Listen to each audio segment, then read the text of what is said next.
Oh, the great experiment. I'm really curious today if my feed's going to have any issues. My computer started doing all this weird stuff with Alienware updates and things. And anyway, I'm just a little skittish right now. So hopefully everything's going. Hey, thank you so much for chiming in, Lorraine Sushi. I was just like, am I in the dark here? All right. So I tried my hardest to come up with something that uses the new cards that are available now. And so I came up with an old favorite, called it, instead of UR Fiend, we're calling it UR Festival because of this new Festival Crasher, which is definitely the weaker of the Cyclops slash Kiln Fiend abilities that we have. But it does have a nice big backside. It only gets 2-0, where its brothers in arms get 3-0. That's a big difference. I also snuck in the Delver package here so that sometimes this kind of ideology or whatever can be weak towards edict effects and such. So I wanted to go all in with a 16 creature count, and because of that, we got 18 basics, 4 of them for the wilds, and then what do we have? We have 5 mountains, the rest islands. Brainstorm, no big secret. Delver, been on a bit of a kick with lately. 3 Dispels main, 3 Peaks. I probably would change this to a preordain in certain scenarios, but seeing that we're going to be playing a lot of like tournament practice style stuff, we're going to probably see a lot of black, and I just want to know if the coast is clear, sort of thing. Thank you for that, Lorraine Sushi. And then we have 4 Ponders, 4 Mutagenics, all 4 Temur Battle Rages. When we want it, when we got it, we want it. We want to do it big time. It can clash a little bit with the Crasher here if that's the only thing you've got. I've considered bringing in the gut shots that are in the sideboard main. We are playing red after all. We don't have to always do that, but obviously the Kiln Fiends. The Apostle's Blessing, always for 1, and it's just MVP of the deck in my opinion. I see a lot of people play 1 or 2 back in the day. I just don't get it. It's like Dispel on steroids for this kind of a style. Anyway, we've got 4 Hydroblast, 1 Shenanigans, 2 Flaring Pains, 4 Cleansing Wildfire, and the rest are gut shots. So yeah, I'm going to try out this little pumpkin dude. I don't like his quote at all. It's very got to go to lunch soon sort of quote. It feels very phoned in, but I do like the lore and the you know, all the other good stuff. And this is probably my favorite card in the set, Jack-o'-lantern, because I like all this stuff so much. Oh man, AZN2K2, thanks so much for the sub there. That's very generous, and thank you so much. Yeah, all right. So anyway, we're gonna jump on over here, and yeah, I've been having all kinds of little ghosts in the machine and stuff. So hopefully the feed's looking and sounding all good. I haven't even had a chance to really kind of preset a lot of this stuff. So we're going to go to UR Festival, which I tend to try to put at the beginning of the thing. We will have a bouncy screen because we're just going from scratch here. There it is. Boop.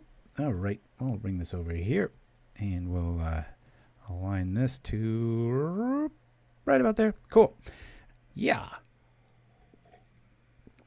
Okay. So anyway, while we're there, if you saw the top of the show, we got the cool new little, well, what do you call, Innistrad thing. I can just roll to it again real quick.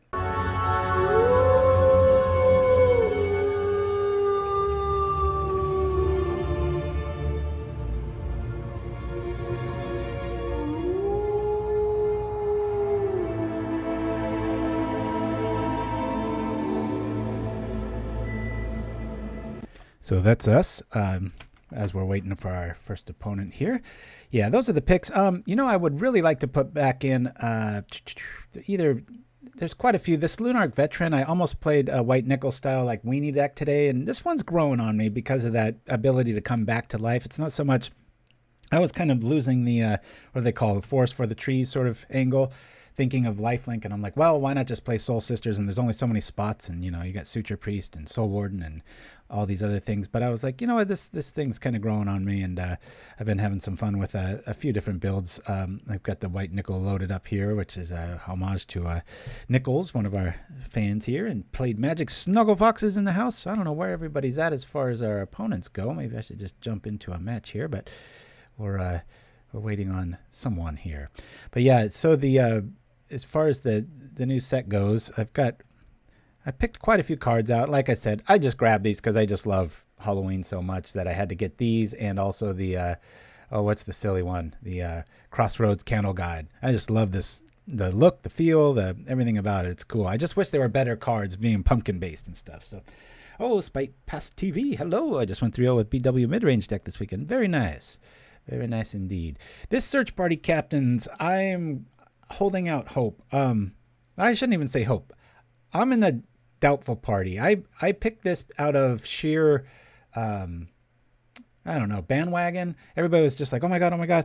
Yeah, it draws a card. I got a feeling this card isn't going to see play in about 2 to 3 weeks from now. It's going to be maybe a fringe weenie deck that has 2 of them. You don't want 4. I don't know. It dies and blocks to everything. I don't know. The more I think about it, the less I like it. I do like this eccentric farmer. I think there's a spot for this, and I kind of like the camaraderie between the two there. So that's pretty cool there. I like anything with flash, so I grabbed this. This, I think, will have 2 spots in a lot of builds out there. But man alive, what is going on with the waiting time here? There's just like nobody. Did I set it to...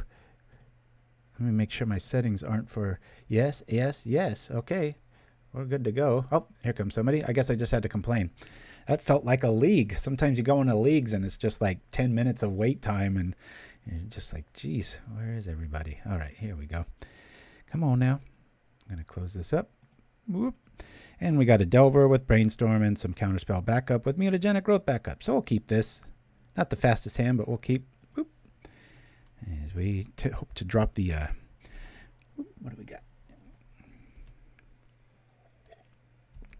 My goodness, last week, I think we topped out at like 55 live viewers. I was blown away. That's easily the most we've had live. We get a lot of replay value, but we don't get many. Usually around 30 has been our regular thing for about a year plus now, but it's creeping up there. So thanks to all of you for spreading the word. And if you can, spread it some more. Let people know. Just in time for my computer to crap out or do something weird, right? All right, let's make sure that this hits as we brainstorm first. Whoop, and we'll keep things a surprise. We'll put this on top and then this on top. Say okay. Say yes. And here we go. We'll put this here, saving our reactionary card there. Can we get there with the Battle Rage and the Mutagenic Growth?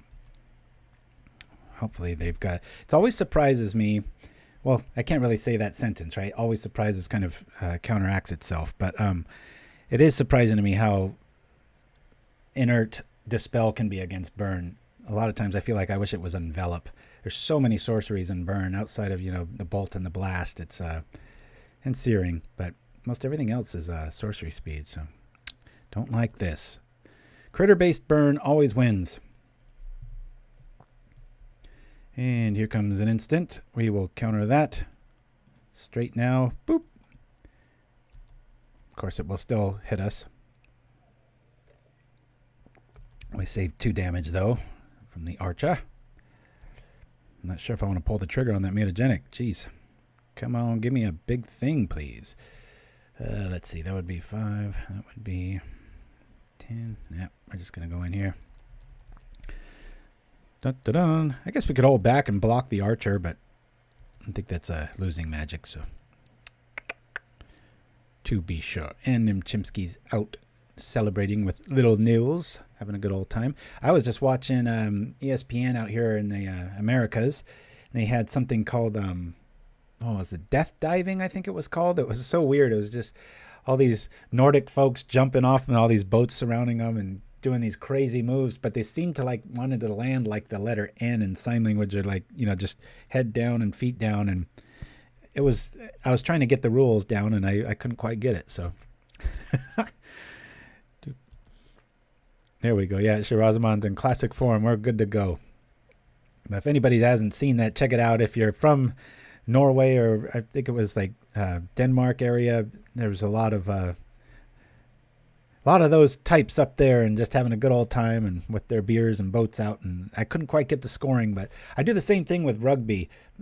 Being an American, I tend to follow NFL football or football Americano or whatever you want to call it. But when I see rugby, I refuse to look up the rules. I keep trying to understand the rules by deducing what's going on, and it's incredibly hard. It's not like I watch it all the time. It's like once a year. Sometimes you catch it on the Olympics, whatnot. But regardless, this will be a fast match. We got Burn and us. We need to get one of our heavy hitters out quick. And what do we see here? We are not long for this world. Very strange package here with the... looks like they're running what we did last week, right? Either way, we'll win. Ooh, there's the relay. I think this is the same list. I think we played this. No. Last week was the Sushi deck. The week before that was this one. So that's pretty cool. I got Crash Through, Galvanic Relay showing up there. All right. It could be worse. I'm pretty sure. Well, Crash Through is not going to. That's 1, 2, 3, 4, 5, 6. Could be worse. We might be able to survive. I doubt it. And there's Peak, which is good with. I guess this will at least. I want to find out now because I want to draw into creature. Hey, that's a pretty good creature to draw into. At least it can survive. I don't think we're going to win this game. We could get him down to like 4, but then we'd be at 6. I'm going to keep that mutagenic back for extreme explosivity. I'm just glad we got a blocker here. Yeah, so there's I have an Alienware PC that I stream with, and pretty darn. I'd say it's probably not even middle-aged yet. It's pretty new, but man, the Alienware updates just every single Thursday. And I know I go on update rants, and a lot of people you out there probably rolling your eyes, but it is getting pretty excessive. And the latest one it kept giving me this Alienware error screen that would like boot down to the disk and like cause it like not a blue screen of death, but similar. And I don't have anything wrong with this PC, nothing going. So I just eradicated said program, and so far so good. So a few hiccups here and there, but I'm still a little worried. Had like Camelot for like a year or two there, just nothing wrong, but. Especially with my job situation, I don't want to have to be footing the bill for a new PC, but might have to in the coming year or so. But I think I might just get a tower and just get rid of the whole laptop-based thing. I'm not sure, because I'm getting a bit fed up with Macs too, and that's what I edit with. Their updates aren't much nicer. So I believe we're dead here. They've got to draw real dead. Yeah, anything kills us. A slight breeze will blow us away. I think we're the more explosive of the two, but it's not going to matter right now, so we'll concede this first one. This is against, I'll just call, that's an L. Let's go off over into this. Alrighty. Well, these are going to be paramount. 1, 2, 3, 4.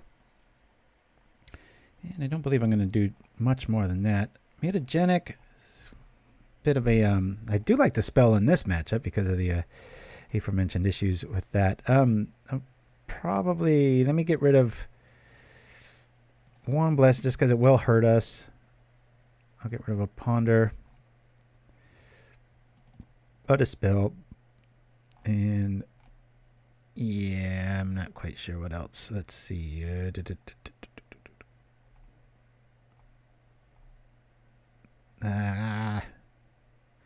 I'll get rid of one peak. Let's try this. Whoop. Alrighty. Thank you for that, Shiraz. Mutagenic Growth and me go back a long way. In fact, when I look at my Pauper Classic Tuesday little stats, it's always saying, like, that's my favorite card. And I'm like, duh. It's like a counter spell for free. Well, we've got protection and we've got killability. I'm going to keep this because our mana's right and we've got Brainstorm. We'll keep here. Open up the yards. And I don't want to blow that right out of the gates here. I'll lead off with an island. I don't mind Brainstorm. I don't have to do the trick immediately with the Evolving Wilds. I can always choose to, so we shall see. But yeah, I haven't seen the Fiend Clops or what do they call it? Eye candy. There was some popular term. It used to be quite the it was in the metagame. It was on the lower end of it, but always something you had to watch out for. And it's kind of went away. I think when Cast Down and what's the Defile and all these other ones came out, it was just starting to get a little too unfriendly for creature-based stuff. But oops, Dower, I missed that. Oh well, we'll just hold back on this and get maximum value out of it as we go try to find a creature.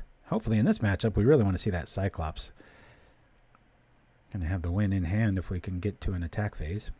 I just have to remember to brainstorm and pitch. Yeah. It's funny too. This is like such a cool evolving wilds for like the theme of, you know, Innistrad, and yet, you know, I think the new one looks really kind of bright and shiny, a little off what do you call? Off-brand? Yeah, that's the word. Speaking of off-brand, I'm still trying to finish these Coke Zeros. They're not, even though the box, I don't know if I told you guys that. I found this black box that just looked, and it looked like the old formula Coke, and I was like, oh, awesome. And opened it up, and it was all red cans, and saying it says it's got new flavor, and it's improved. I'm like, according to who? Drives me nuts. All right. We probably don't need, well, that would be kind of cool to put, shoot. Going to be able to put down 2 creatures, so I'll throw this and this back. I'm going to pitch this as we are waiting, pitch, go grab a beautiful mountain, pop, yeah, and there we go. We'll be dropping some creatures now. Boop, boop, boop. You know, drop the Delver or not. Might be better to just wait here. Do we have the win? Let's see. That would be 5. That's 10. That almost. We'll drop the Delver.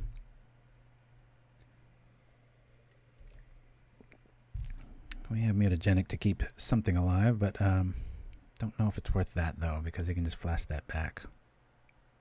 Okay. Delver down. I like how nonchalant the original Lava Dart artwork looks like. The guy's just kind of walking around the lava pits, just like, hey, what's up? He's just got this little, I don't know. It's just the ultimate blue mage, but in a red card. It's just kind of like, yeah, I got you. Just zap, go and get you. All right, cool. Well, we can get rid of that. I probably want to kill it with. I want to maybe save that Hydroblast for an Alchemist, but I'm sure if you had an Alchemist, you would have already used it. Okay, well, we like this. I'm just going to do... yeah, we'll do this to this just to get rid of it. Set this up. Okay. We'll put this on here.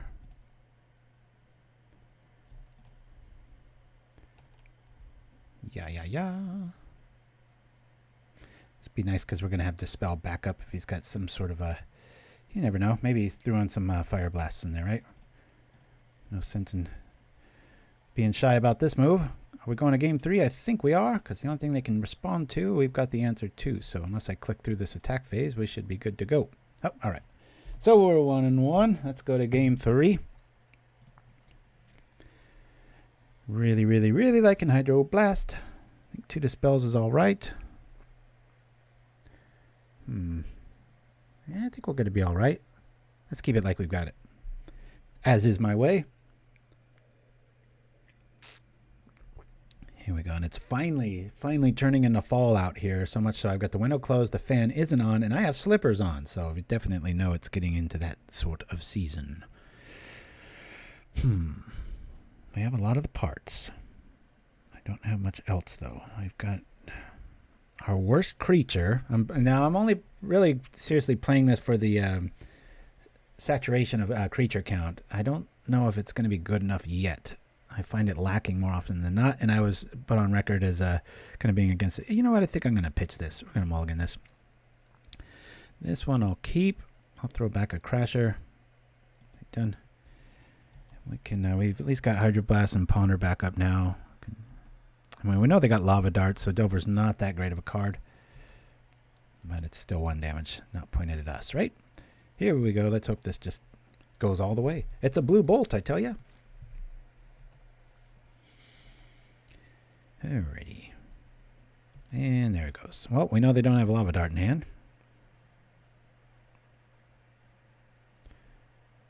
Okay.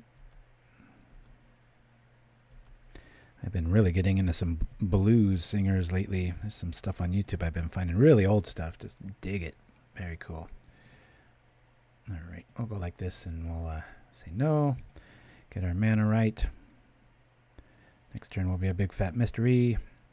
And pitch this for the obvious red as we pass the turn. Yeah. Yeah. Feels okay. Especially that red elemental blast. You don't want to take him down a Cyclops. Come on, be a mana. Be a mana. Be a mana. I should have said don't be a mana. I want to preserve as much as I can here. I'd rather have a backup if I do draw land or to be able to bring out that Cyclops. And I'm going to try to preserve my life because we're a little screwed here. That Festival Crasher's got a pretty nice big backside for 2 mana. 1/3 is pretty nice. Alrighty. I'm going to do this again, guys. Sorry. I'm just waiting for land to show up. We got all kinds of creatures in our hand. I just don't want those accelerators helping them out. I know how that deck works, and I'm trying to take away the fuel. Alright, cool. We've got this. I'm just going to... I'm going to lead off with this. In case we get another land next turn, we could, like, drop a Fiend and a Festival Crasher. Okay. The other thing that the Red Elemental Blast is good against, I don't like that card. I think you should be playing Blasts because you can target lands or anything without any legal target, if that makes any sense. You can target the graveyard if you want to. I think pretty much anything, the way it's worded. So it's never dead. All right. Speaking of never dead, let's hope our Kiln Fiend never dies. I'm going to bring out both Kiln Fiends, actually. Just going to use burn. That's fine. Depending on what we get. That's the maximum thrash ability. We're not too worried about echoing decays and such. So, ooh, that coffee's good. Okay. Uh-oh, here comes some fun. Probably a galvanic relay turn.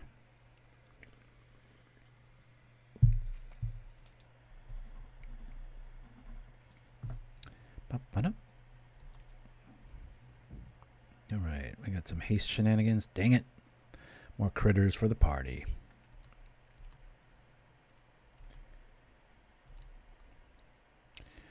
Alright. Might as well. I want to coax them into a block here. So I'm going to tap all out.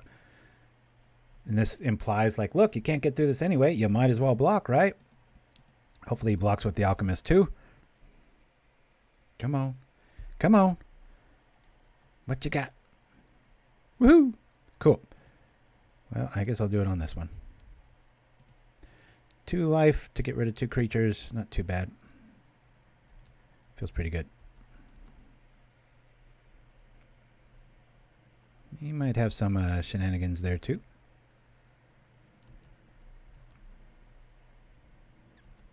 Yeah, he could do that too. Got a nice big fat scary board. We just need instants and sorceries. As we try to crash the festival. Festival crash. Do like the artwork. Evil looking pumpkin. I would have made the quote something like, you know, in his eternal quest to burn everything, suchity such, whatever his name is, or, you know, make up some cool little name, you know, as successfully has started, you know, successfully burning rocks or something like that, something unburnable, or just out of sheer tenacity and fiery will, something along those lines. That's what I say. Now we got him scared. Maybe he won't block. Attack. It's only 4. God, how's he at 20? We haven't even really swung yet. Just a bunch of defensive Hydroblast moves. Oh, please do something. I would really like this to be anything that I could just see. If this was a Hydroblast, obviously we could take out the Alchemist, but we could target one of his lands. We could target our own land. Beat that horse to death, but that's why I like it so much. So our opponent's a little bit flooded, and I think we've killed the majority of their creatures, so I'm feeling pretty good here. Gotta be careful on the yield switch. Okay, I dig that. Let's go like this. I think I'm going to counter my own spell. Attack. It's probably better to just get this damage in, right? Yeah, let's do that. So we'll go like this and say, hold down control. I'll do this, pay a life, shit like this.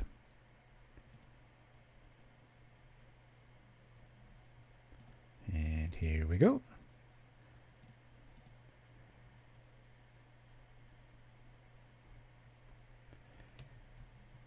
Okay, maybe we have an instant showing up here to the party. He's just doing that to do it. Let's see what he's got. An instant. Oh, cool. I don't have to do this now. I'll do this to this. And we'll just yield through the turn now. Whoop. That's a lot of triggers. Oh, there we go. Come on, come on, come on. Let's go. That's a good screen grab.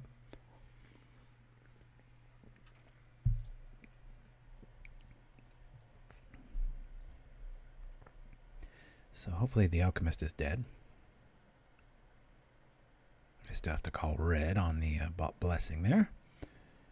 All right, red. Yay!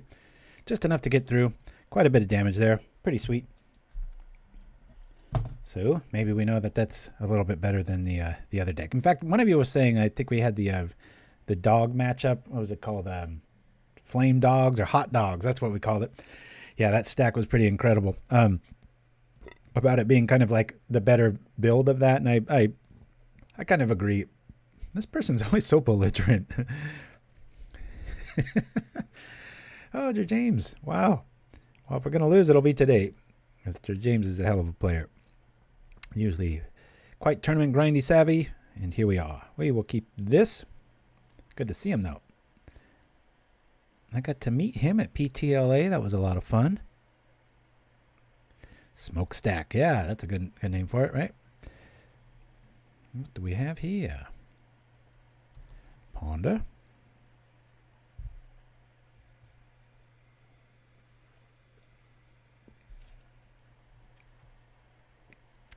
Used to run into James B all the time in the tourney room. When I played it, like I said, with the Tron Menace still being a menace, I'm not too eager to get back to that. We'll keep our affiliations a secret here with our Evolving Wilds, tucked into the backwoods of Innistrad. Ooh. Oh, he's on this deck again. It's been a while. This is I think he's playing a switcheroo Delver list. It's pretty sweet. It's one of the only people that 5-0s with it. Everybody else that tries it doesn't. We'll just put it nicely. All right. Well, let's lead off with some power here. Try to scare him. Maybe that'll do it. I'll call this, I'm going to call it Delver Mill. And I'm guessing it's just every time I've seen him play Jace's Erasure, it's this little switcheroo package. Pauper Tim in the house. All right. Yeah. Oh, and remember, last week's segment got a little strange with what did we learn, but mods and, hey, people in the chat too, at the end of the show, we're trying to do this new little segment. It's called What Did We Learn? And so just maybe keep a little note to yourself. It doesn't even have to be show related either. Maybe you learn that you don't like a certain kind of sushi, speaking of Lorraine sushi. Or if I say something kind of ridiculous, maybe that'll enlighten someone as to what we're learning about. So yeah, Cash Override, I think you're dead on. One of his old favorites. Taking it out for a spin. We'll see how we do. Alrighty, well, you know, Brainstorm feels pretty good here, but yeah, I'll Brainstorm. So I want to go find one of our 4 Temur Battle Rages here. Now if we don't, okay, wee bit frustrating. I'll put back a Brainstorm and Peak. I'm gonna drop this, play this. Might have been better to do the opposite as far as I think I'll grab an island. Yeah. Okay, let's attack. Speaking of pondering, playing the Crasher there, but I kind of want to fix my mana there. Not too worried about this going over the top. As he doesn't block? Or does he? What's on the agenda here? No blocks? Okay. I had Lightning Bolt in this for a while. I even messed around with Snap. And I was debating between Vapor Snag, but when you look at both the Apostle's Blessing and Temur Battle Rage, I think that kind of acts as the same sort of deterrent as far as getting rid of creatures and just go over the top or through or around being opposite color or however you want to phrase it. This is one, boy, do I wish, and I almost played Lava Dart, and I kind of wish I did with this matchup, right?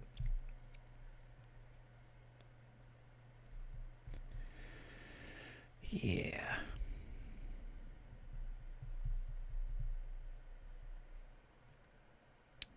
So speaking of the new Innistrad, anybody take a card out and it surprised you? Got a new favorite?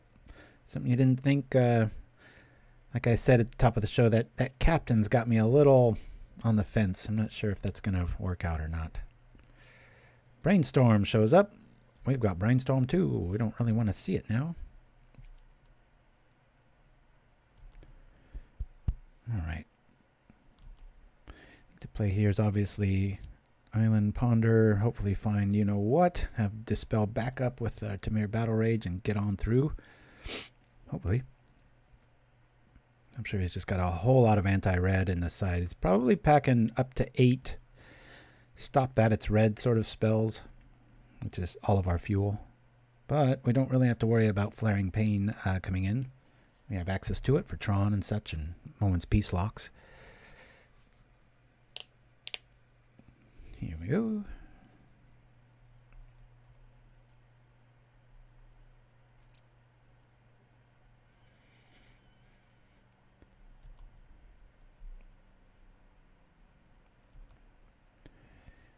We're about halfway through our deck.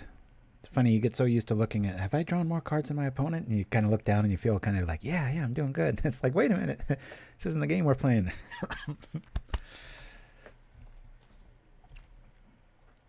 Wave of Whirlpool Rider. I always felt like a big aha moment when I saw that with Jace's Erasure. It wasn't until years later and I saw James actually 5-0ing with something similar. Nice little switch tactic. Cat's out of the bag, though, as far as that goes. Alrighty. Let's go look for some stuff. I think we shall... Let me brainstorm first. Let me ponder. Come on. Get me a Temur Battle Rage. Not really what I wanted to see. I do like Dispel, though. But I don't really like any of that stuff. I'm going to throw this all back. Yep, I'll shuffle it. Okay, well, we'll get that back out of it, right? I think we've got enough time. Maybe I even drop the Delver here. I'm going to attack first in case he's got an answer for the Fiend. I don't want that to die. Okay. I'll bring this down.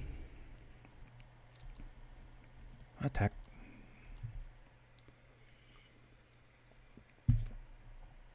Keep it alive. There we go. Crunch.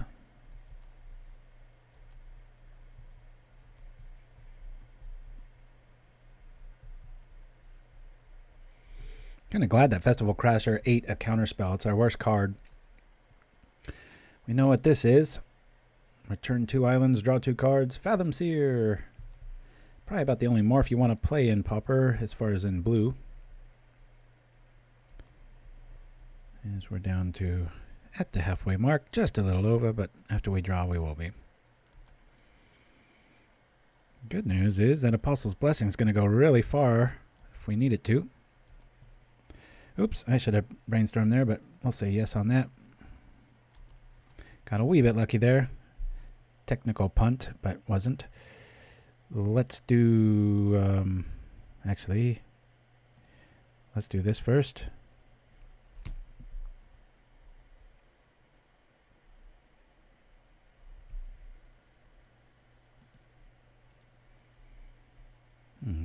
Okay, well, we'll put this and this back.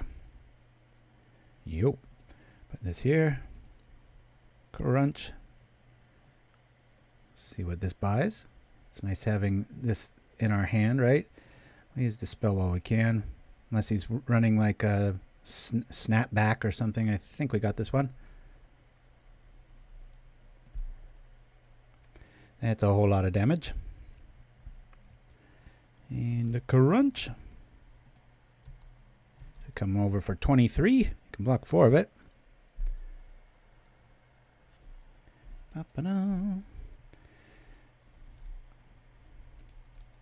And this is when they take out the, I believe, completely take out. Somebody help me out here. Do they completely take out the mill package? Correct. I think that's how this rocks. All right. So we win that one too. So go to the sideboard. We don't really have much against this. I think we just kind of keep being the problem. You'll notice my lack of pyroblasts, and it's because against blue, I usually just like to have gut shot and try to be more of the problem. So that's off the table. I could probably bring in a couple of gut shots. I'm just not sure what I would want to lose against it. Probably peak. I'll bring in 3 gut shots. Oops, not you, peak. I've always liked peak. That's a lot. I guess I just missed Gitaxian Pro, right? All right, let's try that out. Always wanted to have a super pure list with like all 12 Phyrexian spells in there to just really do yourself some damage, but also a lot of free stuff too. We like this. Yeah, there's no reason not to keep this. We'll keep it. Open it on up. All right. Come on, caffeine. Gotta give me some more caffeine here.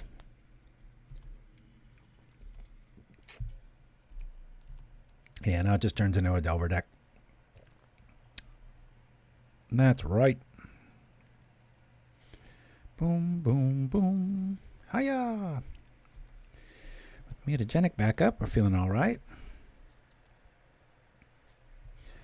Note to self: bring in the last of the counter or the gut shots. Of course, game 3, you never know kind of what you're going up against, right? Let's turn into a ninja, or what's going on here? Does he got it? They always seem to have it. The pause that breaks backs. There it is. No.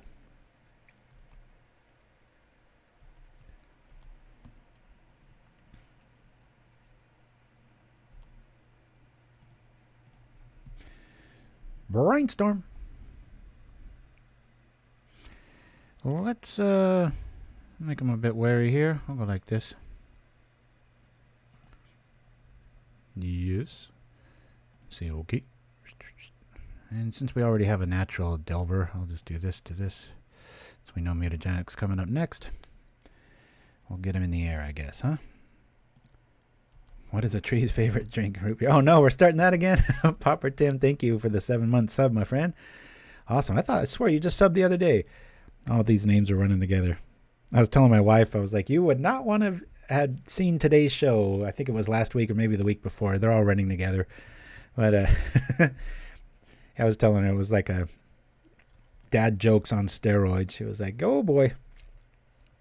But to your guys' credit, I didn't hear half of those ever. Like I was just like, that's new, that's new, that's new. Nighthawk 9, nice to see you. Being relatively aggressive deck. Wouldn't bolt help both reach and a bit of interaction?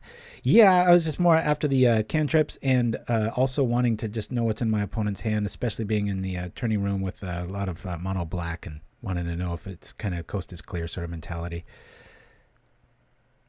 When I was playing with Lightning Bolt, which it was in the initial build, when I was just kind of taking it for a spin, it felt like I was waiting on it a lot. Like I was using it off turn, and I wanted stuff to be kind of proactive on my turn. Obviously, it's just play style too. You can play it on your turn and clear the way and such. But flavor thing, it's probably the better call.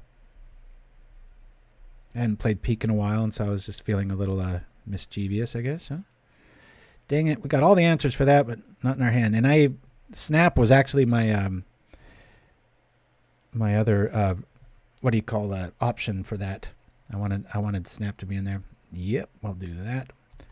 And we've got this and that. We don't really even have do I walk right in? I'm gonna have to. Let's see if he's got a Spell Stutter Sprite. We haven't seen it yet, but he's showing that he's got one.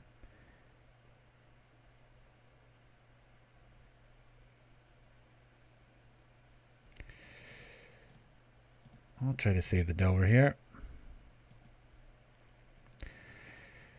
Since we've got an Apostle's Blessing, I want to do that. I'll come on over with this. Keep grabbing an empty mug. Let me pour my soda into this and then we'll alleviate that issue. Close game. I hate that he's getting all these damn cards. What do we got? No presents for us to see. Believe we tried to Mutagenic. He already knows that's in our hand. Of course, you could argue Apostle's Blessing is going to ask for a hard counter if he's got one. Meaning that it won't, you know, Spell Stutter Sprite. There's no other fairy out, so. Interesting scenario. Ponder showing up. All right. He's probably going to find an instant or something. Good news is, because of Phyrexian mana, we can play two things. Stacking the deck. That ninja will flip. Oh, this is when I don't like this. Okay.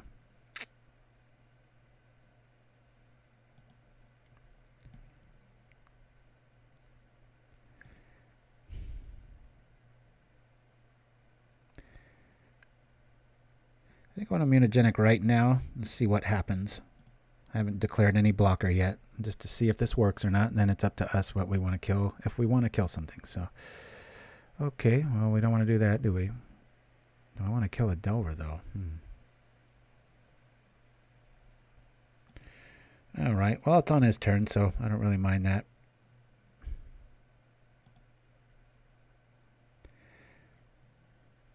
Okay, but I'd go to 10 just to kill a Delver. I'm not sure if that's the right play. I think I'm going to let this through. And by think, I mean I am.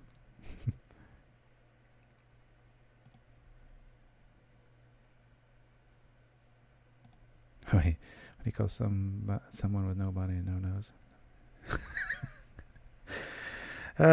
You guys. I got to stop laughing at these. This show's just going to degenerate into a bad dad joke stream, right?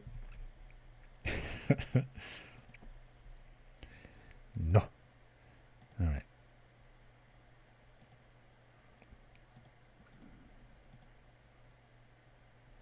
Now then, I guess we'll save the Ponder for next turn. And we can come over and try to kill two dudes with one stone. Guess we could try that.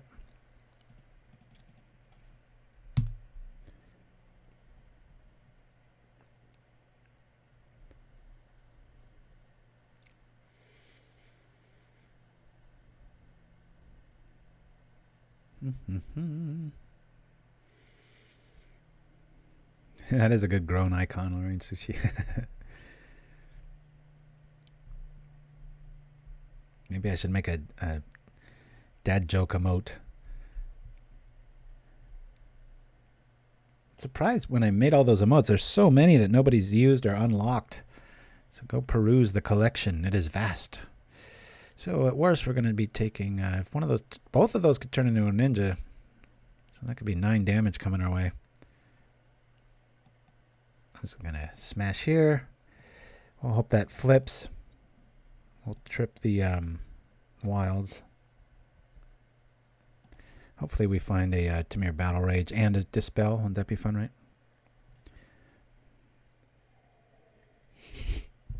Oh, man. Pauper Tim's just bringing it. It's like a Gatling gun of dad jokes now. I have to warn my wife about this episode, too. Not that she's, like, churning at the bit to see more of me. Oh, I got you, Lorraine. That's cool. Got my Goonie shirt on to match the dark weather outside. Not the best design shirt, but I'm always a fan of that show. that movie.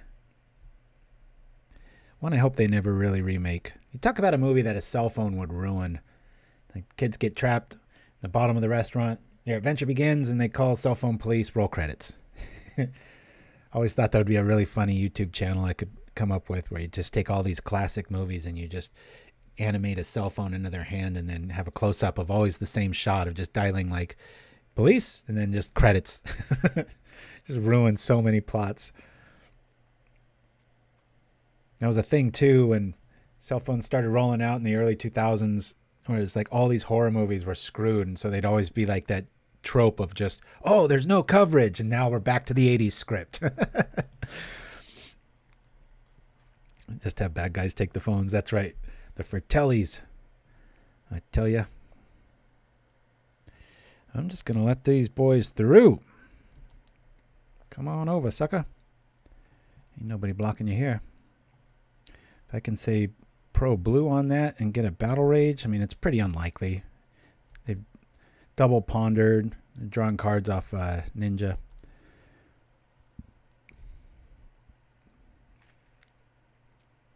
Usually one mountain's enough. That's why I've also not played Lava Darts or even Mind Collapse I thought of, which is actually pretty good against Tron. They start bouncing walls, but we all know where that ends, right? They pull some Marasa, get the wall back, then weather the storm, and it's just over. I'm going to go get an island right now, just because I feel like I'm going to forget. Why would one golfer wear 2 pairs of pants, says Pauper Tim, in case they got a hole-in-one? Jeez. There has to be a website you're referencing at this stage. This is getting over the top. Well, somebody's going to win next turn. Hopefully it's us. We will ponder. Well, they don't really have it if... we could just trade off. Okay, let's see. Temur Battle Rage, just show it to me. No. At least we can block, though. That's a pretty good blocker. All right, let's ponder. This might get eaten by a counter spell. He's big and fat. Yuck. Wow, that is some bad drawing there. Yeah, I want to shuffle that. That was atrocious. Festival Crasher. Can at least block the ninja.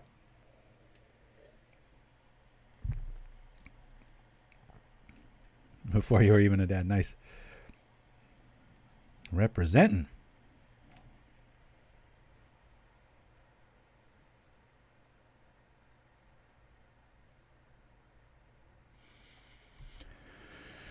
So we have to pay 3. We will not. So that'll be 7 that we can get through with, but that'll put us to 5.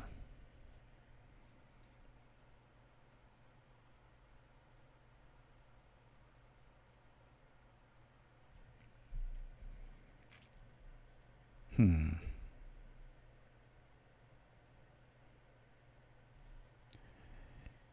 me come at him for 7.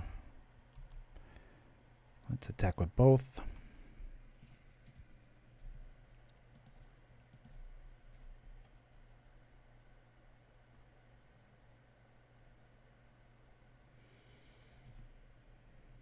Oh, nice, Pauper Tim. Tautological. I like it. We've got the Innistrad trivia because, you know, technically it's not.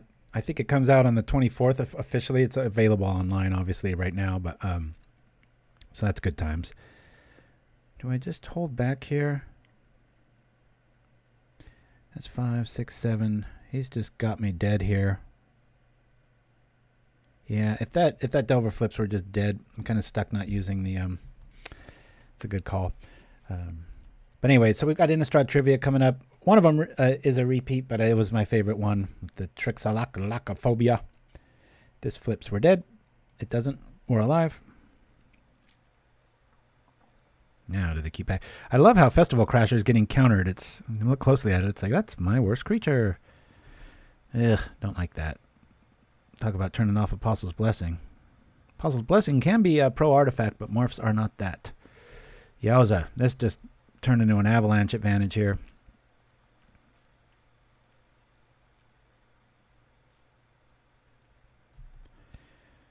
Two, 4. Well, if one of those turns into a ninja, that's 6 damage. I say we just take it.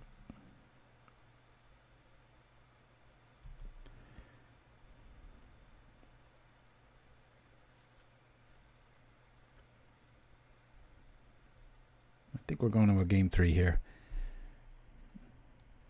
I got all kinds of creatures and no mill power to be heard, right? Oh, this hurts. This really hurts.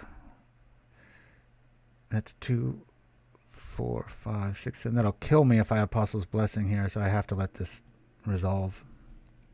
Apostle's Blessing? You're no blessing, you're a curse. So we take 6.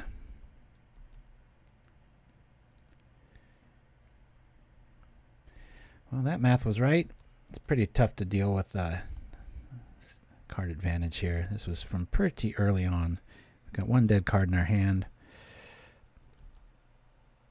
Do we have any outs here? I don't even know if we have an out. Island is not going to be it. So we're going to go to game 3. Good job, James. Begin sideboarding. Yes. Begin getting more coke. Gut shots coming in. Festival Crasher is a nice, one thing I do love about the 1/3 body, similar to the Cyclops, it just blocks a ninja all day long. So that's pretty good times. 3 Dispels I like.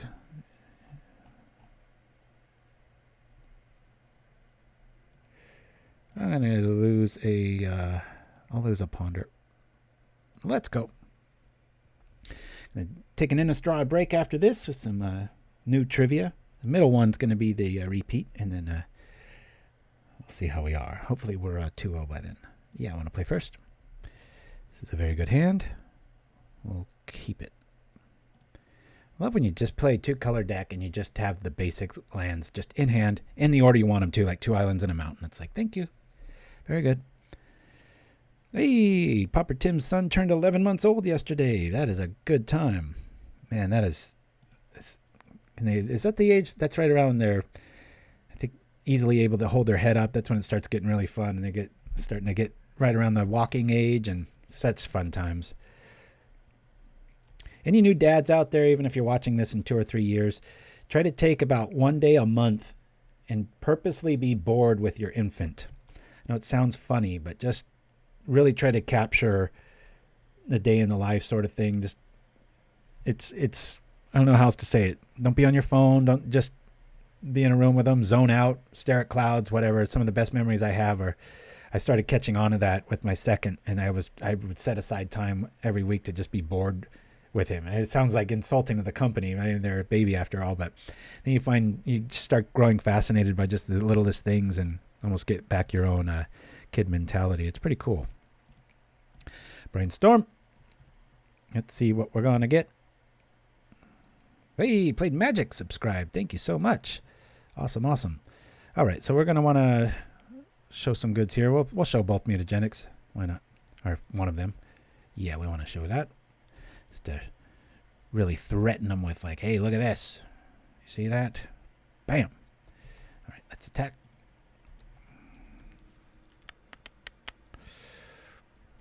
Tempo's on our side. We've got the blessing. I do want to keep that a secret. It's not mutagenic's not that good against bounce. Apostle's Blessing can be though. Sub hype.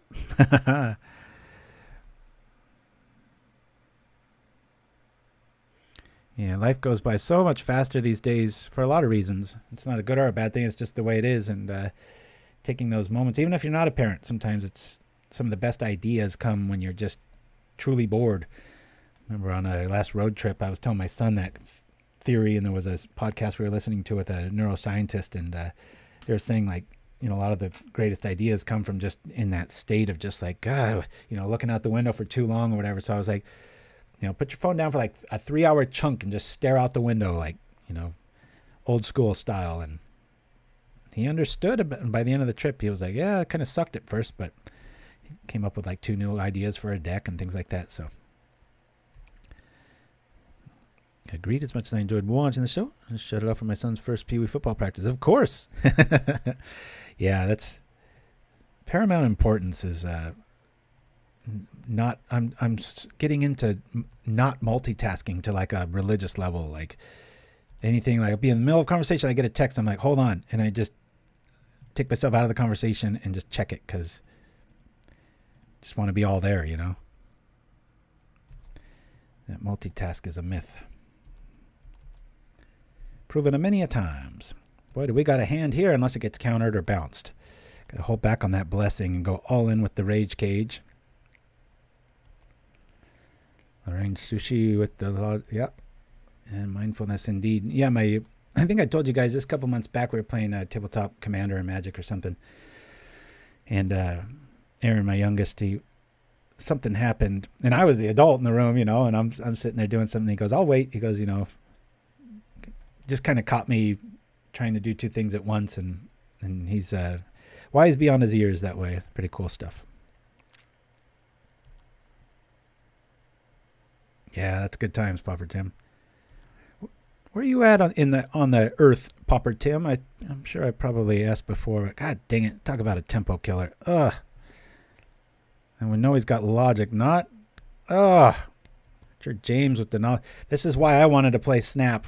These kind of hands, it's free turns. You know, this Tempo City. I'm regretting. I swapped out 3 snaps for peaks at the last minute. I didn't like the curve being so much on 2, but now I'm regretting it. Double check logic, not here. Unless they pay X. X is 3. That really blows. Don't think we're getting out of this one, guys. Let me ponder. I don't mind this, actually. We're just going to need a lot of ammo coming up here, so we'll go like this. And I'm not going to shuffle it. Nope.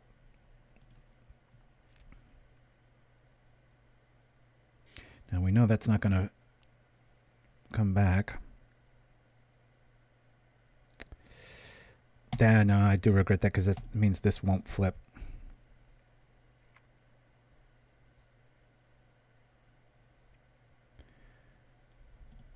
I think he's shown it twice, so. Is this bias the logic? Not. Yep, there it goes. I'll say no to that. Dismiss all. Yeah, what is that? 7 a turn. Yeah, we're just dead here. All right, your James got us. We know we got 2 mountains coming up, so we're going to roll off and go to a commercial. I'll be back with some coffee, much needed, in just a bit.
The moments after a car crash, time stands still.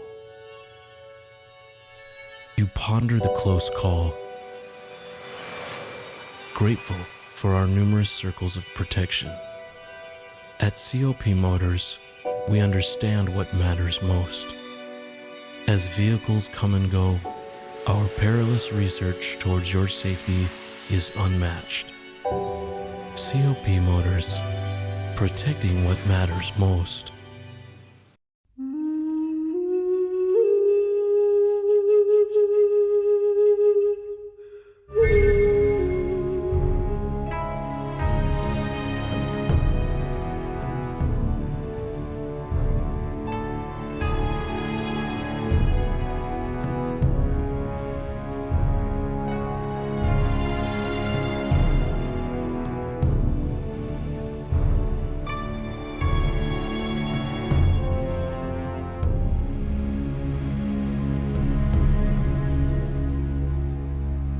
And welcome back.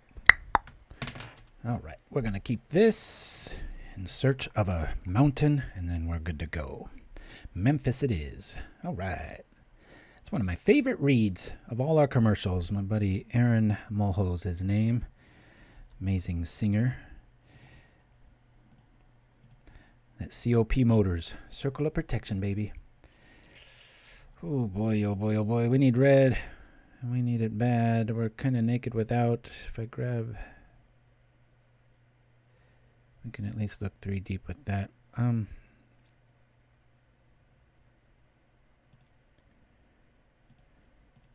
say no. I can at least hit a mana. Got a little bit of hope with that Brainstorm. Might be depressing if we don't find a mountain or a way to shuffle. Okay. So yeah, I think the old what did we learn segment that I usually do at the end of the show, I might want to fast forward now and find a way to fit in 4 snaps. I had that literally at about 5 a.m. this morning, and I did a bunch of play testing and little phantom draws and stuff, and I was quickly came to the conclusion. I was like, hey, cool, all right. We don't have a shuffle effect, so I might as well, I guess, throw this and this back. Yeah. I guess we could peek at EOT, right? Why not? Let's see what we're up against. That way we can tell if we want to throw out Crasher or not. Because if he's got Edicts and this is mono black, I'm almost glad if this is mono black, which it looks like it is, that we're running into this. Because I was kind of prepared for it. And this is exactly the scenario where you want peek. I mean, obviously you want an active Kiln Fiend out there. Hey, let's see what he revealed. Bone Picker, Pestilence, Tendrils, Guess Verdict. Okay, and we got a Chittering Rats in our midst. Alrighty.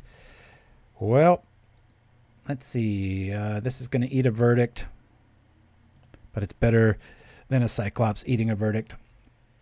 That Tendrils is a bit away from us, so yeah, they're going to wait till their turn and probably bring out you-know-who, the little Bone Picker. And I'm thinking, on the 23rd of October, which is a Saturday, we will not be having a show because I will be going to my festival in the woods up near Lake Tahoe. Happens every year. Flying up there, so we'll be having obviously a very Halloween-esque October, given that it's me. So I think you're going to be seeing a lot of swamps in the next few weeks. Maybe not next week, but the ones following. Going to kind of maybe have an all swamp October. I was thinking of, I'm so into that black draw style deck. I've got like 5 different builds that are all 80% the same. Just slightly varying theories on such. Hold on a minute. He played a swamp and a rat. Okay. And we're going to put this back. And so a lot of streamers, they're just known for one deck and they just play it and play it and play it. It doesn't seem to affect their numbers. So I don't know. Would that bore the hell out of you guys if I overplayed the heck out of that? I'm not sure. Okay. Festival Crasher is 1 swamp away from Tendrils eating it. The Pestilence is an interesting call, isn't it? Let's just go all in with this Cyclops and hope it gets there.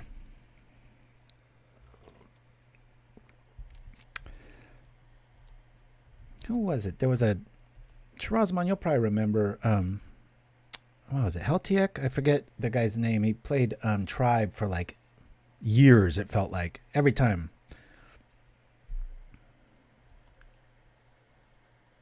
I mean, I don't play the boring mono black, but maybe I should. Being that was black, we did know the majority of their hand, though, so...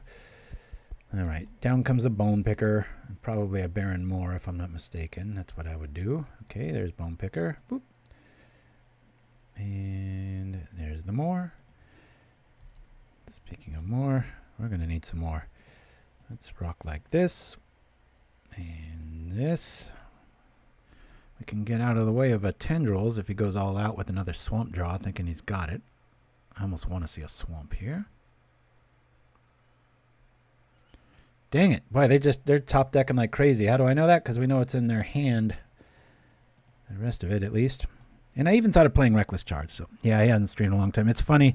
That is such a cliche thing to say, but it's so true. As you get older, time does just get quadratically fast. There's movies I thought came out this year that were like 5 or 6 years ago. Like, it really makes you kind of just freak out a little bit. It's starting to happen so regular. And, like, I remember that being maybe 17 months ago, tops. I know it's probably been like 4 or 5. You know, when I started streaming, like none of those people stream anymore. Nobody even knows who they are. They're like regulars. Okay, can we keep something alive, please? We probably can't because we know what's already in their hand. And one more swamp, and this is dead to you-know-what. Tendrils. Even if it isn't, might be able to axe his whole team, and a mutagenic might be able to save our Kiln Fiend. But if another swamp hits here, we're dead meat to... Don't be a swamp. Don't be a swamp. Don't be a swamp. I hope he waits till my turn, because then I can mutagenic in response. Cool. I like this sequence. We're going to be able to get rid of a rat.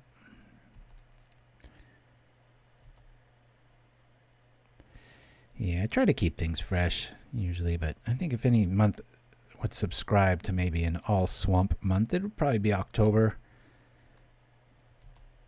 I just love me some crypt rats, that's for sure. First off, let's try to pull off some gusto here.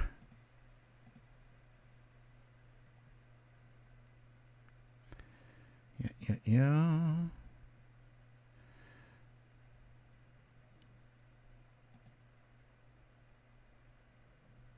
They're going to let this go. So we attack. We know he's got tendrils.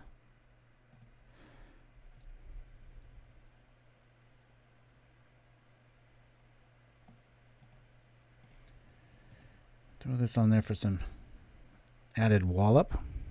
Yeah. He's still not letting it bite, huh? It's got the tendrils play. There it is. Okay, we'll pull that off. We'll pull this here. Fortunately, gonna be down a whole lot. I think, does Pestilence just kill us next turn if he has a swamp? It does. We'll say black. Hope for the best. Crunch. Smack. Smack. Dead meat, sucker. About as close as you want it to get. Woo! Me and my scorpion love, right? Love of scorpions. Okay, so our sideboard's completely useless. Now, normally this eye candy style with Cyclops and Kiln Fiend has brothers in arms with Delver, and I cut this out, I think, for like snaps and lightning bolts for a while. Might be the right call, not sure.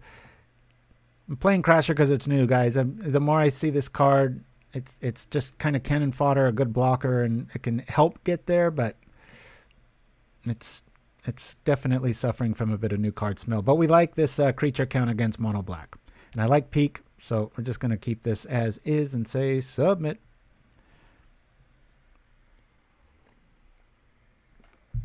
All right, Elspeth is obeying herself. Sometimes gets a little squirrely behind me here. Yeah.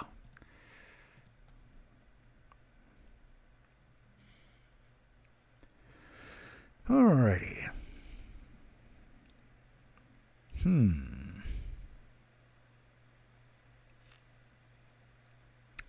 Creature heavy. We're on the draw. Ugh. I don't want to keep this because we don't have any way of looking ahead. We don't have Ponder or Preordain. So I'm going to mulligan this even though we've got a lot of creatures. It's just kind of an ugly hand. This I like a lot. We'll keep this. Boy, oh boy, oh boy. I think we could maybe even get there with... you know what? I think I might get rid of Kiln Fiend here. No, we'll get rid of an island. Yeah. Just got to keep our creature count up. Most of these will not live very long. Yeah, I love me some Mage Ring Bully. I got to probably revisit that style pretty soon.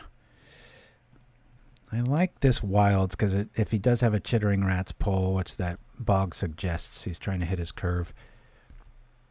I'm going to eat some early removal. Maybe one Delver will flip. Probably not. They'll probably both be dead. And then we can trip the Wilds. But for what? Hopefully it's one time you want to get flooded. And I did not say that out loud. Mana gods, don't listen to that. Let's get lucky. Yay. Hey, look at that. Nice organic play there. Alrighty, let's do this. I say we attack first. If he's got Verdict, it's going to screw us either way. Even if we play the other Delver on the stack, I might as well try to get in some damage here. Okay. We'll drop this. And now I've got Wilds back up.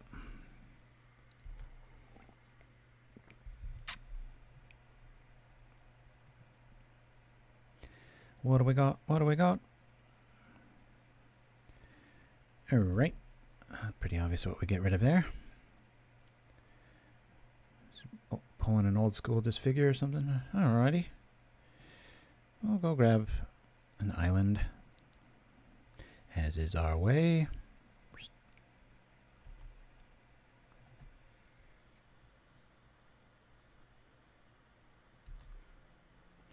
Not sure I even want to attack into that.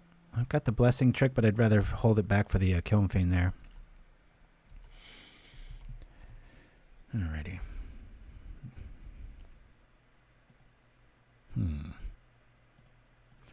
I say we wait around.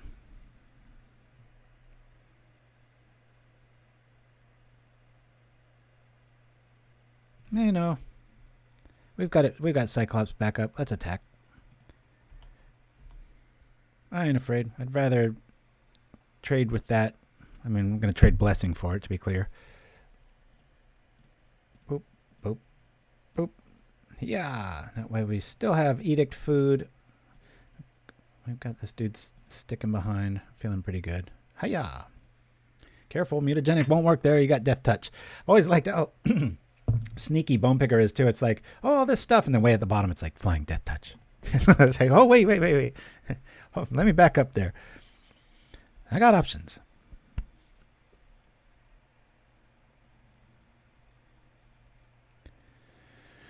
Alrighty, what do we have here? What sort of new devilry are we up against now? Ooh. This feels pretty good. We'll keep that alive.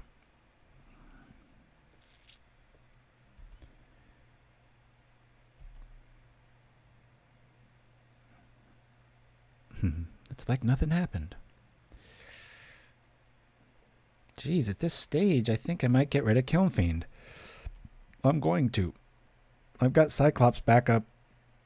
It's bigger and badder. And we've already seen Tendrils.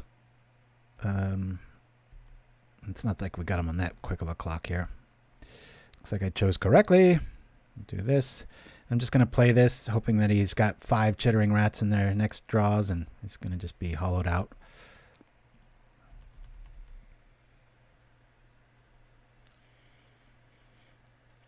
Yeah, no, there's a definite Crasher and Mage Ring sort of style. I know we've done it probably 2 times this year, pretty recently too, and I think the Hot Dogs build. But there's starting to be a very nice level of deck building where you get to that point where you have to cut quality cards, and that's always a good place. It's always usually where tier 1 hiding in the weeds or something. All right, Delver's dead. I don't think we're winning this one. We've got a nice Cyclops backup. This is when you so wish Gush came around. Yeah, let me rewind a bit. Removal's always been in the format, but when Gush left this deck, that's when it really suffered.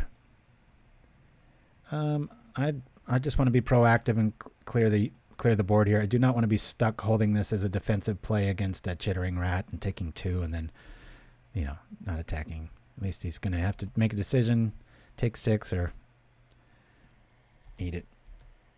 If he doesn't have Chittering, I'm going to feel like a fool if we top deck like a Temur Battle Rage, because that would have been game. But you could see why we play all 4 of them. At first glance, I think you look at it, anybody looks at it and goes, whoa, that seems a bit extreme. But it's, that old scenario, you always want to see it. One of the most unfair things in the in Magic. Well, what's he hiding Snuff out, trying to get us to overcommit?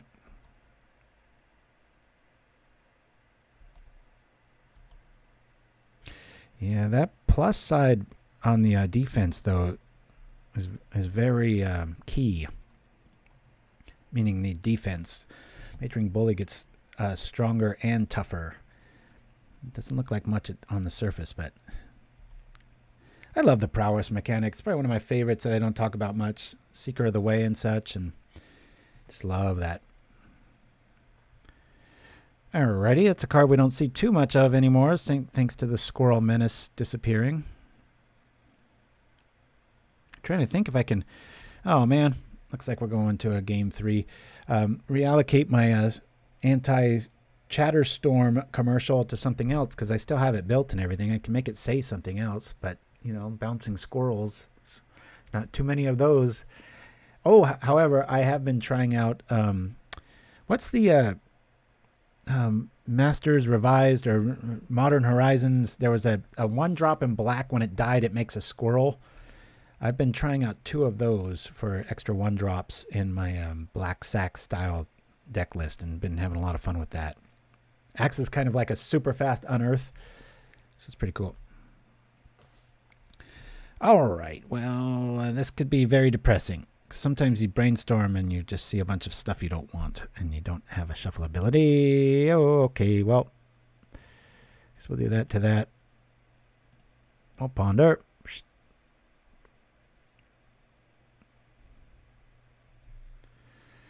Well, that's pretty cool. Yep. I guess we'll put them in that order. Bonk, bonk, bonk, bonk.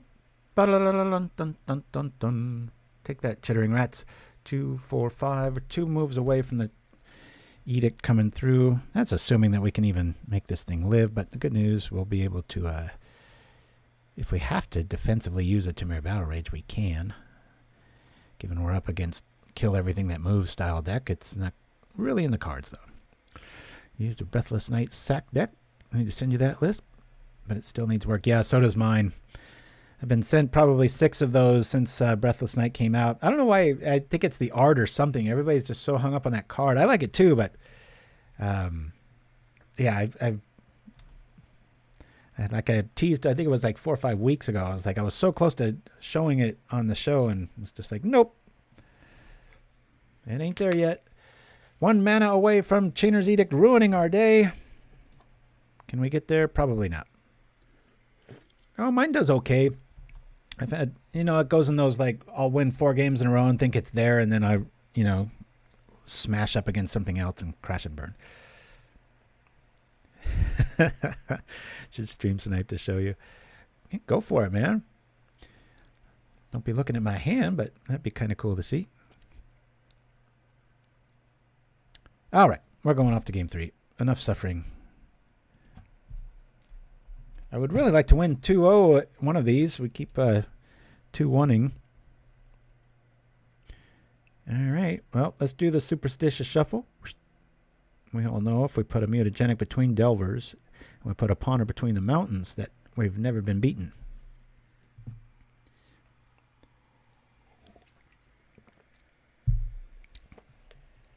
Just don't pull a Nim Chimpskey and bring something that's like the antithesis, like nemesis of this on purpose. That's just as bad as sniping. Remember, he felt real bad about that. I was like, it happens. He tends to always play those mid-rangey decks too, so it plays right into usually what I'm trying to pull off. Yeah, I want to play first.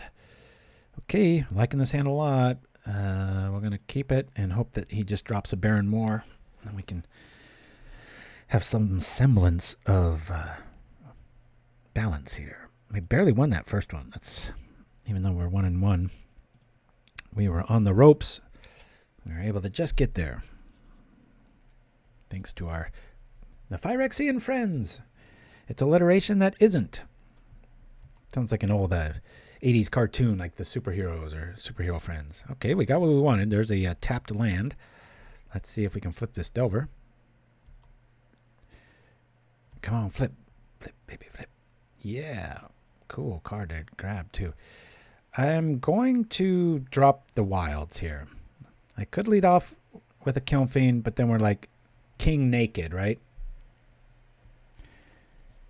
So I'm just going to sit back and hopefully nibble him apart in the air.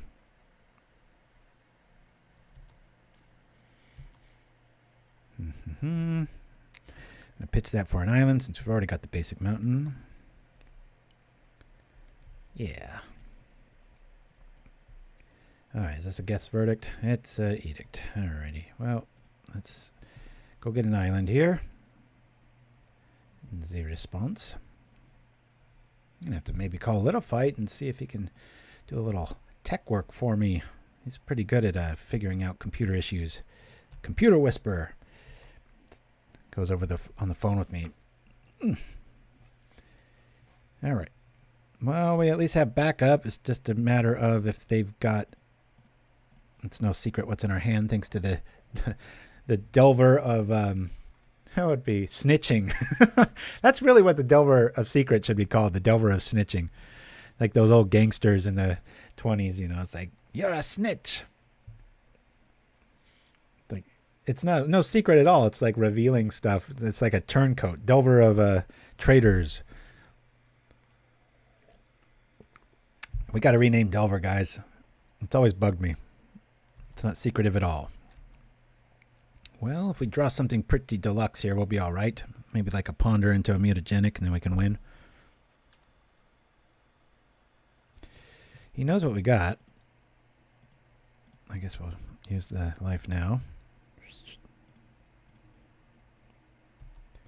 Say black. Oop. Teller of secrets. Yeah. The rat. The blue rat. That's... I think I'm going to call it the blue rat. It's like, I ain't no rat. That's what they're always saying in the old-timey movies. Yuck, yuck, yuck, yuck. This is gross.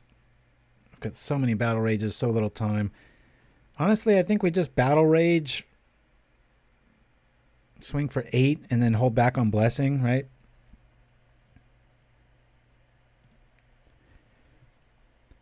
Transforms in a stool pigeon. It's the blue rat. Nice little stack attack. What would that be? 7-14 would almost get us there with the next one. I'd rather keep it alive though. Right? Yeah, that's 7. That's 14. We'd be at 16 and then completely dead if he has any removal, which black always does. So we have to... I got to keep respectful with that other blessing. Flying rat. Yeah, that's even better. The flying rat. The game hangs in the balance. This is it. Oh, we could have had him at 1 life. It's always what you don't do, right? This is when you want to have some blue instant creature, which I don't think exists.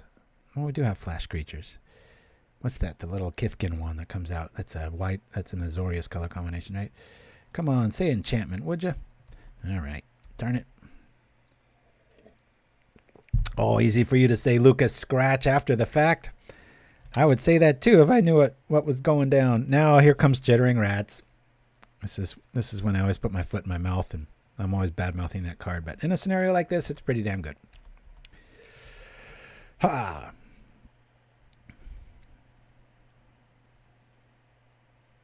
Yeah, peak was a mistake. That's what I learned. Don't let yeah, here we go. Don't let your love of old school favorites and cards deter your will, right? There's a neat little thing on a football coach out this way, Bill Belichick of the New England Patriots. They were saying, you know, he kind of comes across callous and cold, but he just sees people as just stats. That's it.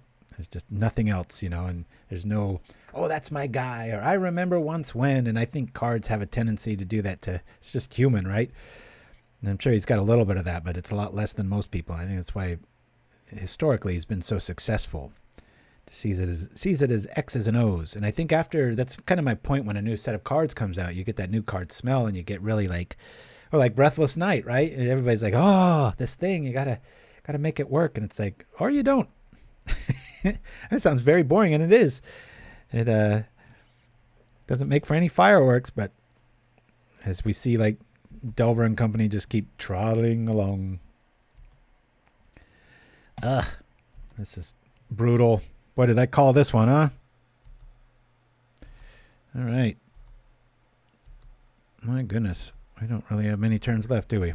This is like the ultimate chittering rats play here. So instead of that, we're gonna change up the list here because I'm not liking peak at all. I think maybe a combination of snap and lightning bolt. I probably just want snap only. Snap can save our own dudes since we're only playing 16. Yep, this is when mono black works. They got us. What did we learn? Bonk. L. Let me go over to the list here. Let's take off the old Innistrad picks here. Well, since we've got it up, might as well. I like Flip the Switch. I think this is. I'm not going to be playing it anytime soon, but anytime you can get something out of it, I want to keep it. Show you guys one of my favorites is Siege Zombie.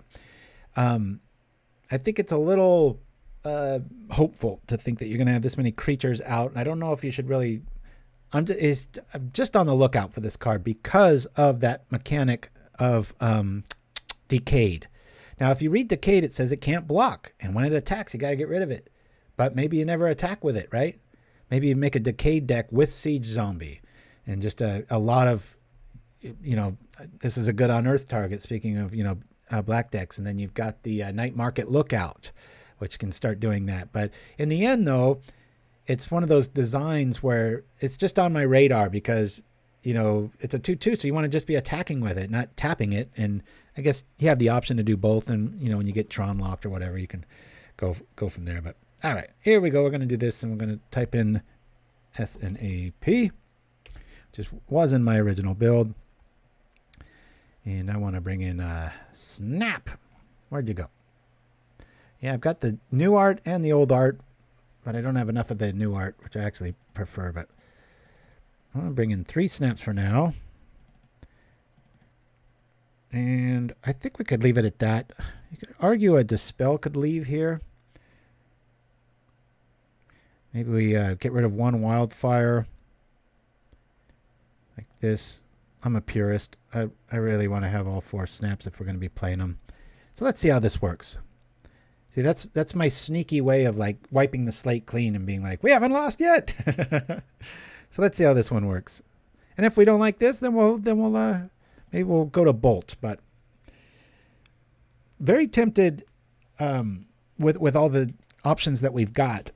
It's so tempting to go with the Lava Dart package but you have to go so all in red with that. A lot of ways around that. Yeah, we want to play first. Let's see how we do. All right. Well, we'll keep this. Snap has shown itself. We will do this and pass the turn. Hopefully our little Rage Hound will get there. Oh, what's that? Oh, is that our deck, Shiraz? Okay.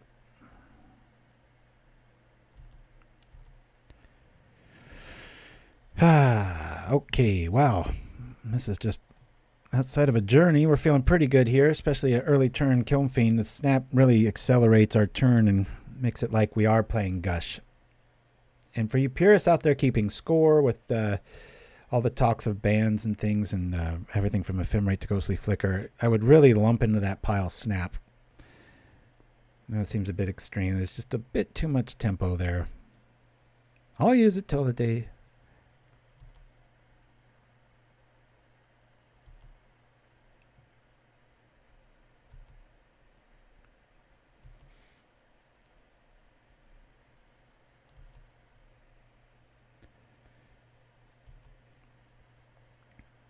One white. Well, if we draw another snap, that would be pretty cool. Regardless, I'll snap one of them just to turn on the Zeal Battle Rage. So we've got 2 of them. Or not. Do I just play another? I think I'm just going to chill here, guys. Let's just play another Kiln Fiend and wait. Lie in wait, right?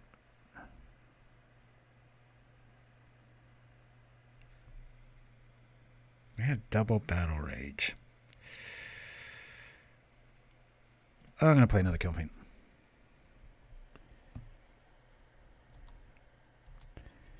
We'll chill here.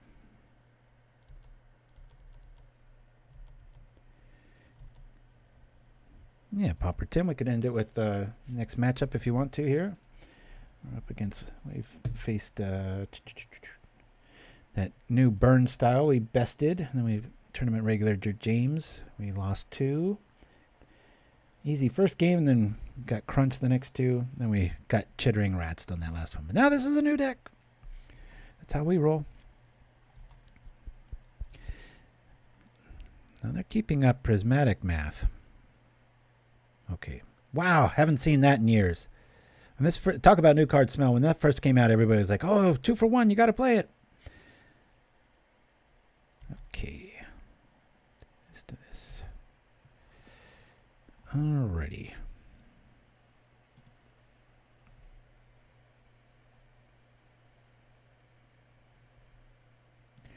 If I do this, snap, bounce that 2, 3. The problem here, I'm going to actually bounce that knight. I know he's getting extra value out of this, but I don't want that first strike to take out my double strike. And it's going to take his entire turn there. So we'll do this. We'll say always, always.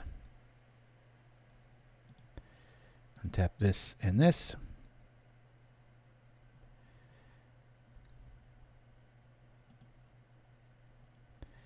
I guess we'll just do, well, hold on a minute here. A bit of a misplay there. I shouldn't have been so fancy with that, because then I could have kept alive the one that, regardless. I'll throw Battle Rage on here. I'm going to lose 1 Kiln Fiend.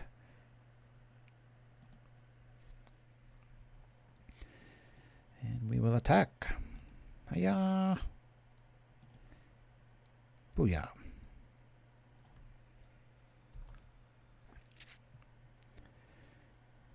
Darby 14. That will go down.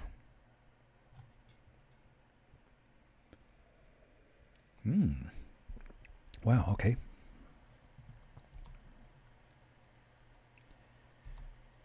And down comes the flying rat. He's going to rat us out, folks. I'm going to get out of the joint any day now, unless that Delver of Secrets spills the beans, I tell you.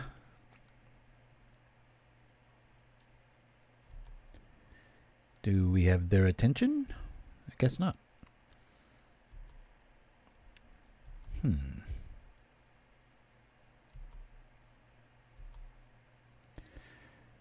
That first strike's going to be a big pain.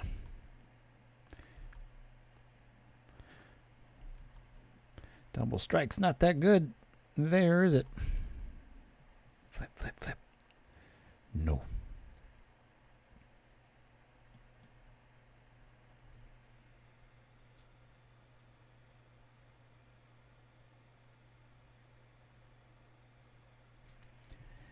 All right, slow roll this. Drop the Cyclops. Pass the turn. Yield. I hope we got enough to pay for an Apostle's Blessing if it comes up. Hey, Lemon One Russ subscription. Thank you. I haven't even seen your moniker on our screen before. Thanks for joining us, and thank you so much for the sub. I vastly appreciate that. Awesome, I tell you. Ew, this smells of Anthem effects. Let's try and keep them honest. We'll do the old block. Boop, boop. Let's see how this does. Hiya. Is our Kiln Fiend dead? Is this Ramosian Rally? Love your YouTube vids. So looked you up on Twitch. Oh, thank you so much. That's awesome. Yep, that's what I was afraid of. Crunch. 7-11 dead. I love Guardian's Pledge. I think you should play it usually before combat, though. Even though it's an instant, doesn't mean you have to play it that way. Well, our snap experiment isn't going so well. Maybe they're a Zelda fan. Poe friend. A Twilight Princess sort of thing, right? All right. Flaring Pain's probably a pretty good call.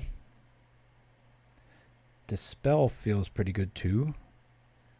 There's so many little dudes running around. I'm not sure if I want to have snaps in this one. I like Festival Crasher.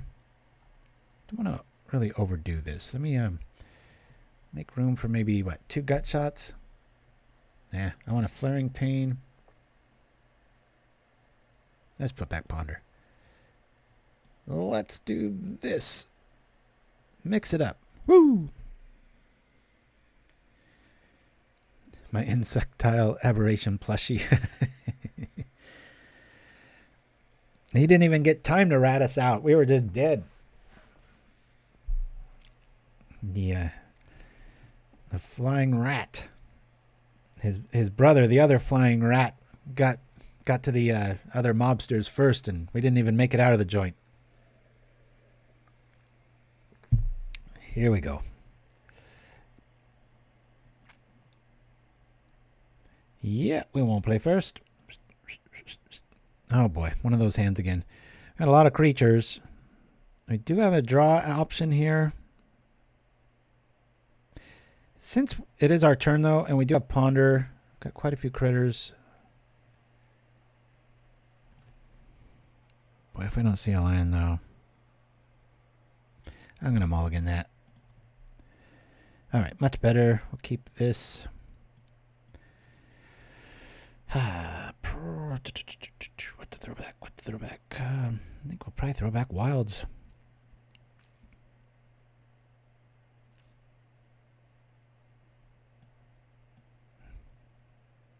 Ponder will probably show us some more land once we get Maroon, but even so, we've got Festival Crasher at the 2 spots, so we'll be okay there.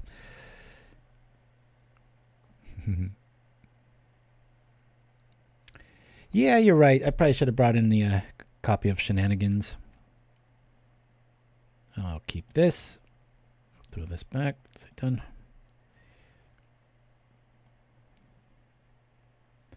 Being that there were quite a few creatures like that, but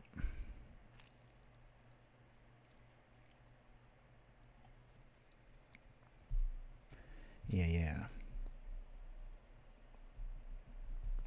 Note, if we get to game 3, I will do that. Come on, Poe friend, let's go. Yeah, I know the Zelda games my kids used to play all the time, especially on the old Wii and stuff. You had to collect Poe spirits and stuff.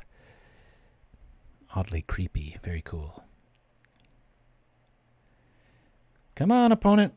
Burning air here. All right. Let's see. Okay. So we drop this, hit Ponder, and hope for the best. Thinking of playing that new look ahead sort of card. I forget what that is. This is a really good hand here. We're not really worried about combat tricks, so I'll just keep it in this order. Say no. It's exactly what we wanted to see. A whole lot of land. Draw one of them. Next turn we get Crasher online. Good blocker. Mutagenic backup. And such. Wee bit worried about maybe a prismatic sort of effect, which is why we brought in the 1 Flaring Pain. Kind of one of those things. If we see it, we'll bring in more. But it is like we're playing with 2. Festival Crasher! Where have you been? We're trying to promote this new card and the new set, and it's hiding from us.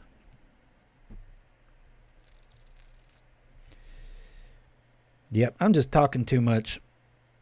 I definitely, Dreamer's Tango should have brought in Shenanigans. Kill a land, kill a token, kill a axe. Why not?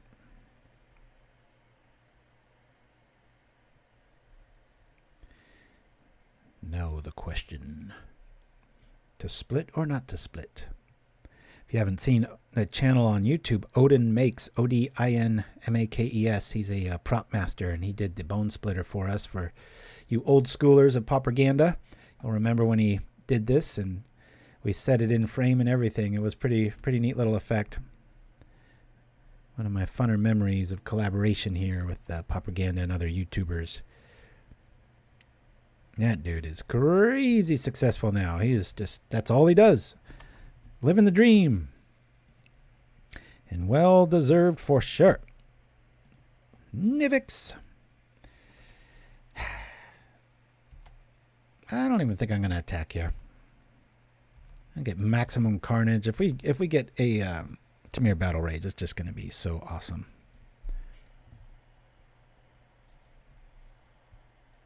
Mana's right. Feeling good.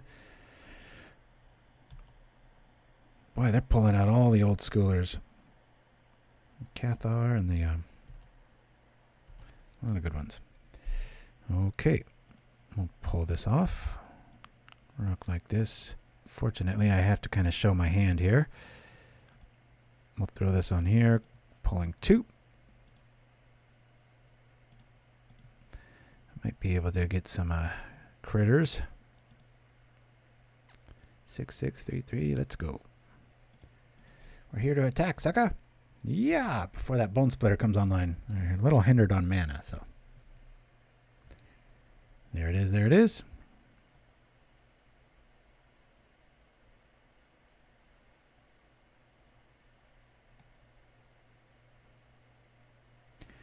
Alrighty.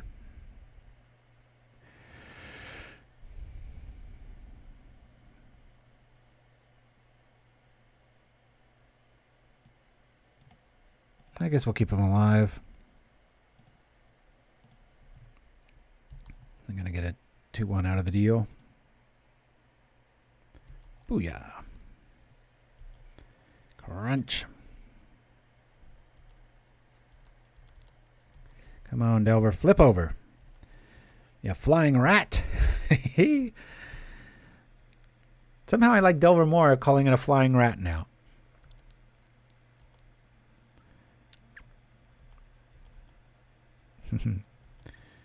Who ratted you out? It was Delver, I tell you. That damn human wizard. He's always... Okay, so now this costs 2. This is the new card, Search Party Captain. He's got 2 dudes out, and he draws a card. Feels pretty underwhelming to me. And that's a very realistic scenario. I think everybody's going to be like, well, if I have an army... Yeah, it's going to happen sometimes for 1. You get a 2-2 out of it for 1, but...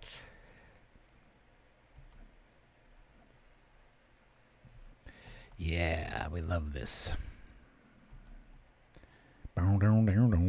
Yeehaw!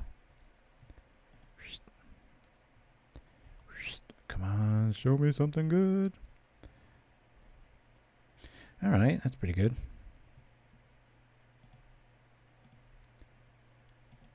Attack! Whoa!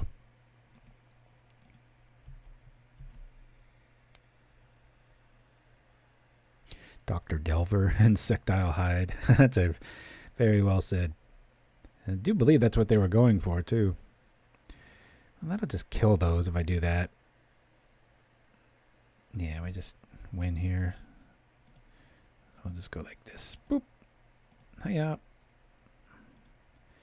I'll trade those dudes and go to game 3, which seems to be a theme with this list. All right. Okay, note to self, Shenanigans is pretty good here. I was a bit blinded by my chatterbox nature. I think I'll take out Fang Paint. Games are going really fast. I've got Dispel. And I don't want to lose too much else.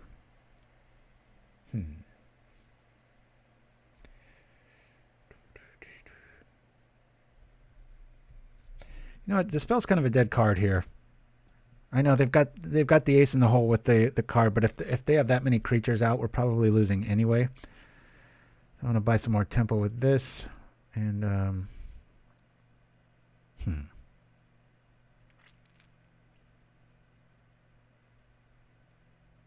maybe a gut shot. Just thinking maybe they have access to a standard bearer. And we could always just snap it. I'll throw one of these back. Here we go. Hiya. Yeah, Lemon One Rust. That's I was just talking about that. I think maybe before you showed up, the what was it, the hot dogs build that we had where it's just all red. Just there's not enough red to really support it. And I think Mind Collapse in this metagame, if you aren't going all in red, if you are, Lava Dart's hands down the best card. But if you've only got a few mountains like in this build, I got really close to Mind Collapse because you can nail the Mnemonic Wall and, Stonehorn Dignitary and stuff. So this is a pretty easy mulligan. Yuck. But we'll keep. Ugh. This is a get out of jail free card against a monocolored deck. I think we'll get rid of a... I'll get rid of a growth here. Is it done? Not too worried about damage. We've got our two worst creatures in our hand. This isn't looking too good. Yeah, it's got a little bit better. Throw this out. Mana's going to be right. 3 feels good, especially 2 islands, 1 mountain. But then what? I tell ya.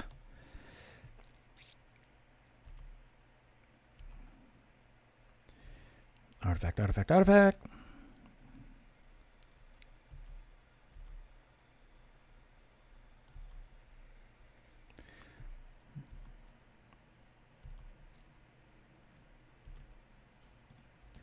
Let's go get an island.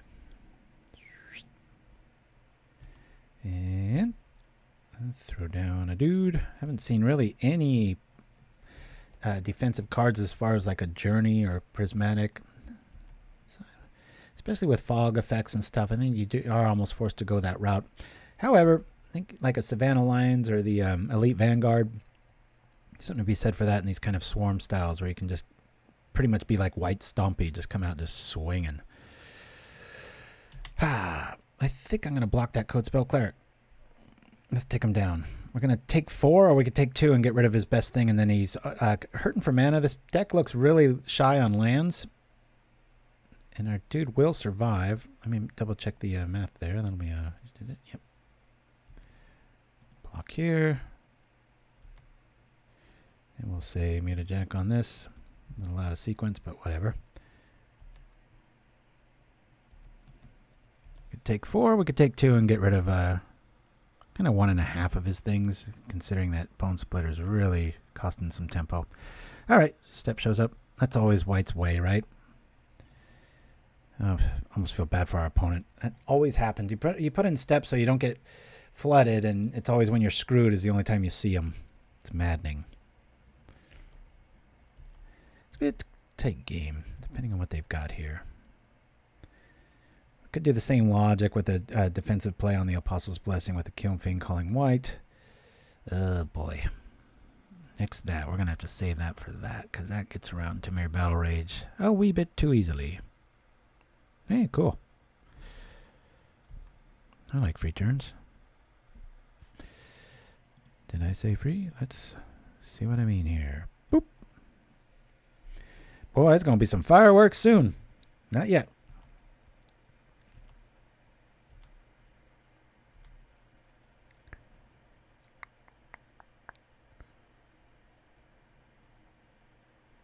I know it sounds like an outrageous claim, but I will say that I think I was the very first person to ever play Lava Dart competitively, back when Storm was a thing and I needed to keep them away from Echoing Truth and stuff. I don't have any memory of people playing them. Kiln Fiend changed a lot of that, though, and you get that extra. When I used to play a Empty the Warrens Kiln Fiend brew that was all red, that was the big deal. Man, if I had access to Faithless Looting back then, whoo-wee, that would have been nice. Man, that Attended Knight looks pretty mean. Another Apostle's Blessing would actually be pretty cool, man. Just call white. Just march on in. Even if that Cathar flips, it can't block. Boom, boom, boom. I'm still going to wait.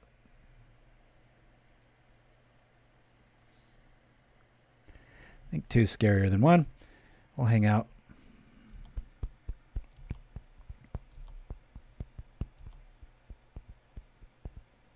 Yeah, there was somebody on our Power 9 video saying, like, is a, meaning Prismatic Strands are like, really a white fog is worth that much? And it's like, if you look at it that way, yeah.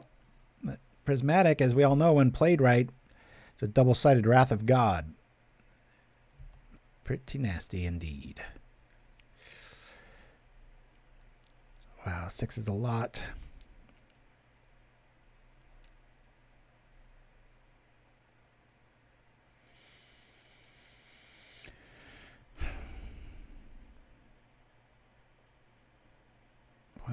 I have a get out of jail free card with those. I think I just block with a crasher here.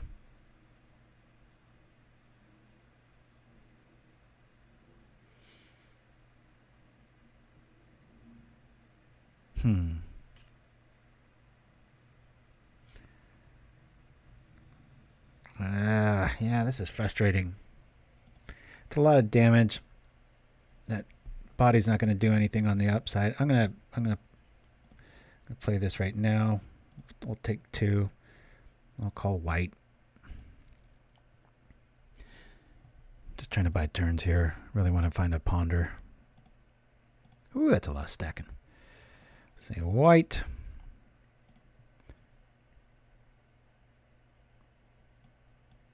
Block. Yield through this turn. Crunch. Keep tying up that mana. Anyway, our Festival Crasher can trade. Now he's got an unblockable dude here. Do I wait again? I think I want to wait again. I'm just going to wait.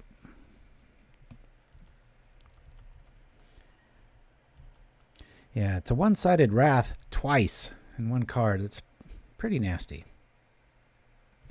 It's kind of what I was hoping it was going to roll with. Tie up the mana, come on over.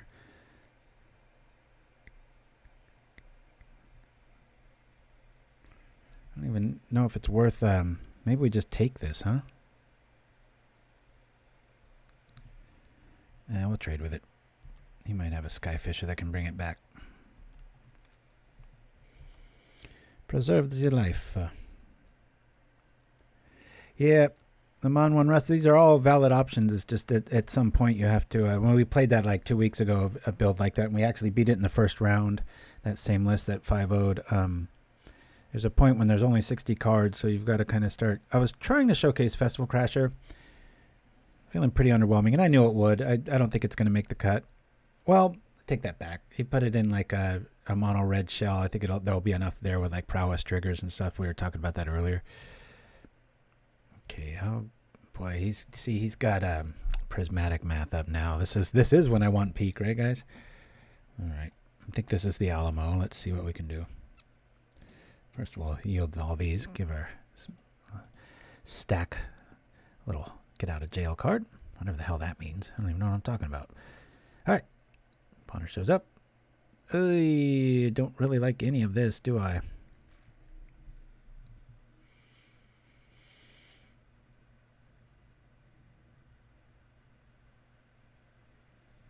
I can do that. If I do this and keep it, say no. Drop this. Brainstorm. I'm going to feel like a fool if he's got prismatic. That would be such egg on the face, especially against me, Mr. It's like one of my go-to cards in that color. Put 2 cards on top. We'll put this and this. We have drawn what we want, though. We'll ponder.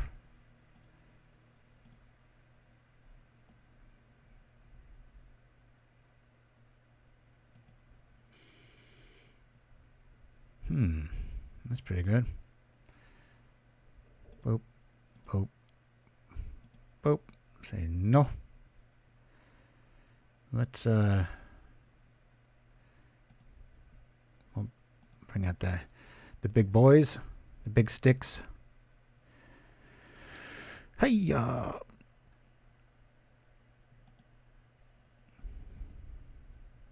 Attack!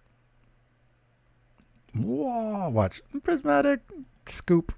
Would we be dead? That's 5, 6, 7, 8, 9, 10, 11, 12 with the bone splitters. Yeah, and then if we use the mutagenic, we will be dead if he prismatics here. Don't be the prismatic. Is this the... oh, God. What a backbreaker. I saw it coming. We just didn't see any evidence of it early. Crunch. Dead meat. Glad I didn't use mutagenic or we would be dead.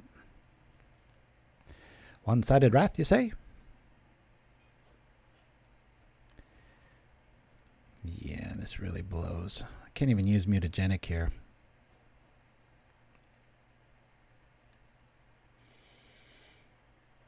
You know, we were just talking about one-sided Wrath of God, and I'm glad. So if somebody's watching this on YouTube, you'll understand. Like, it's not just a fog effect. Now, if you stop right there, it is. But if you built your deck right, like our opponent has, crunch. Look at this.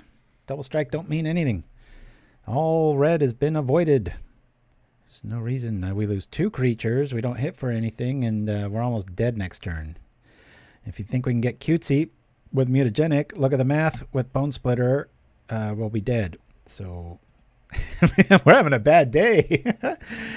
We're playing a pretty high firepower deck. I would have thought we would go like maybe 4-1 or 3-2 when I first looked at this list.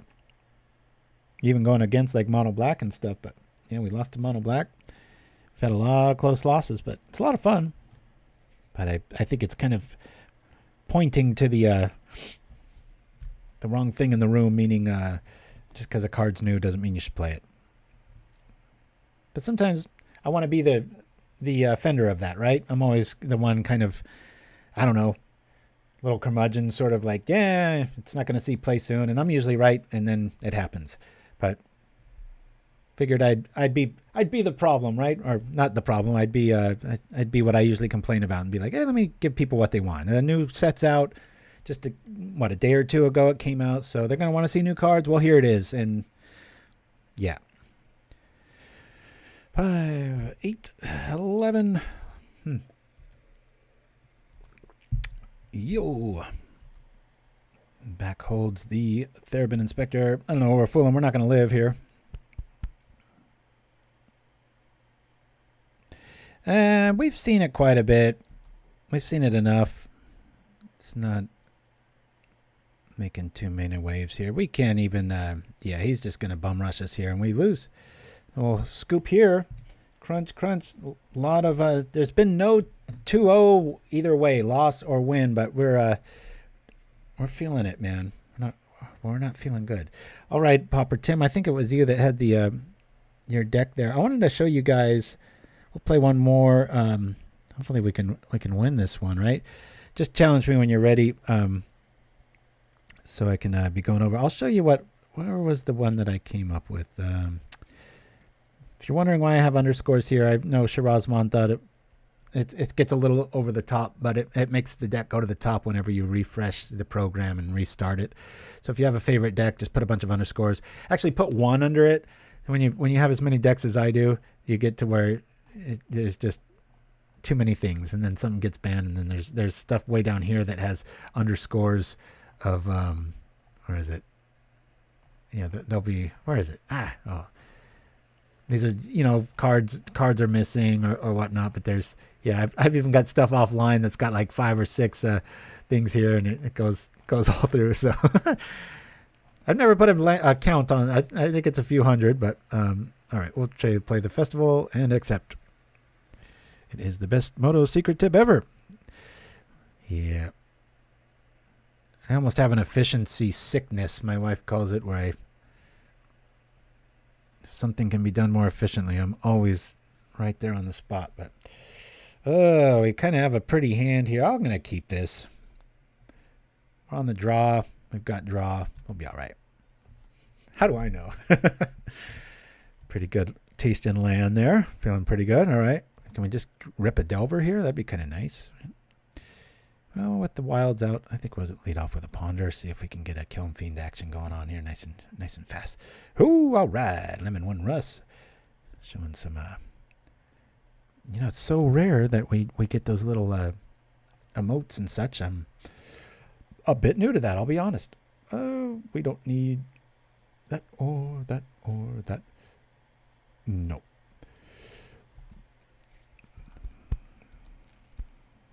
So we're going to draw our Apostle's Blessing for backup. That's the one. That's the card I was talking about. I like that little 2-for-1 there. This could be a bit of a problem, being that we have so many color combos. There's only one Apostle's Blessing. Orange Mitten.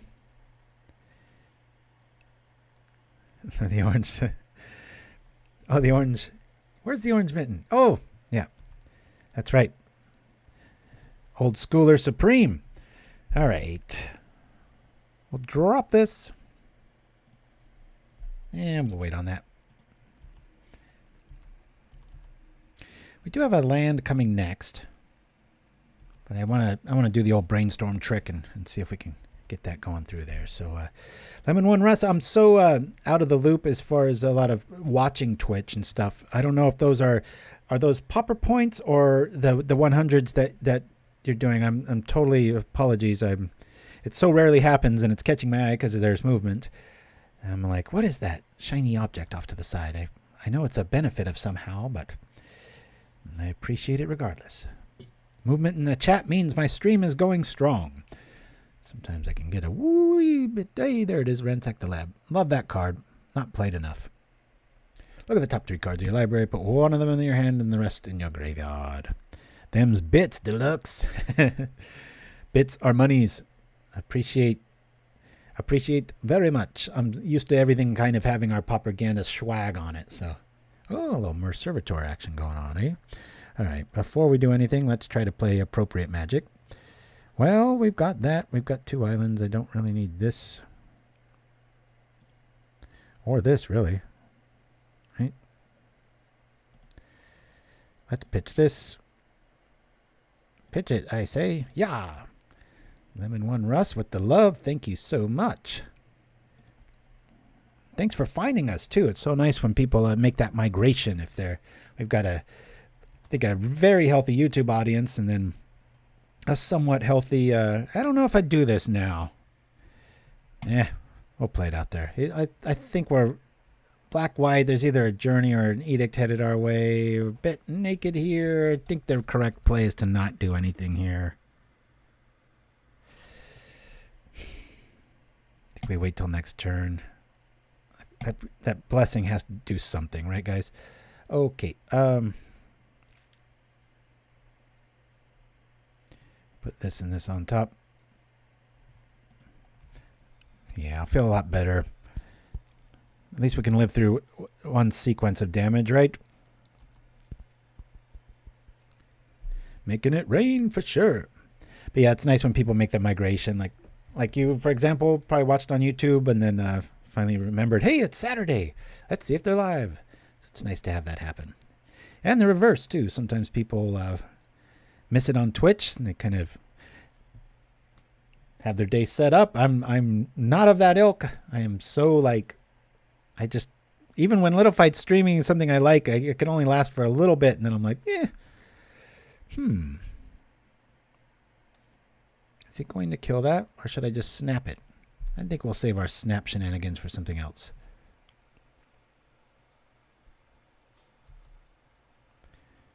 All right. What do we have here? This is the Village Rites.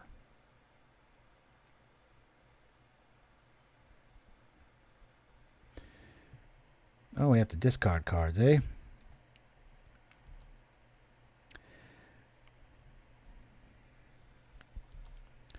I ain't seeing no knights yet, but it's pretty cool so far. Let's get rid of this.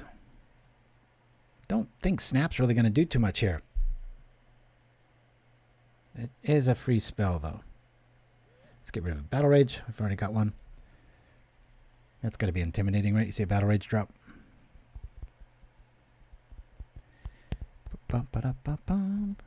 Yeah, Pauper Tim is the orange mitten. The cat's out of the bag. Oh, what did I do wrong? Dang it. Well, we're screwed here.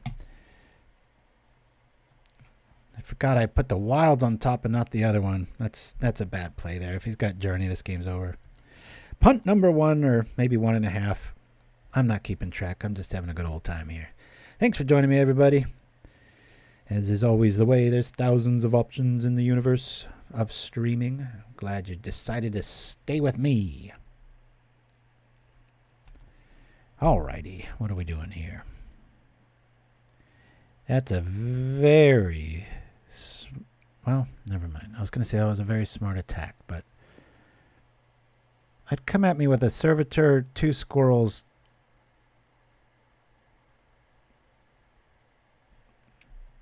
I don't know if we gain anything by blocking. There's not many Anthem effect style things here, and if he had it, he would have come at me with everything. So I think we're just going to take 3.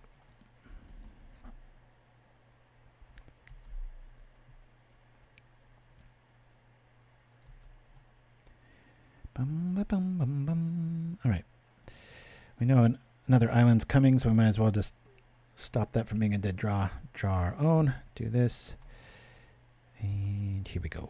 Here we go. Here we go. Now there's no... Let's go try to find a Dispel, just in case they've got some sort of trick.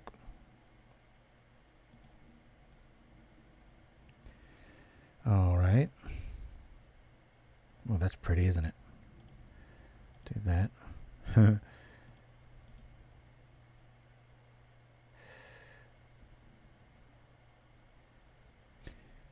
If he can respond to this, that's going to be kind of terrifying.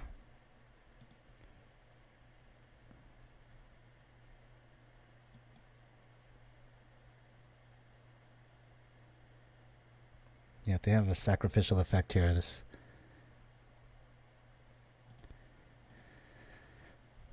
could get pretty scary.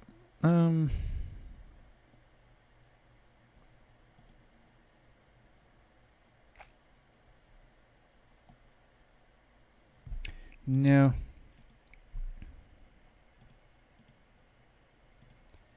I'm just going to do this. Now, I could call protection from artifacts and go in for the win here.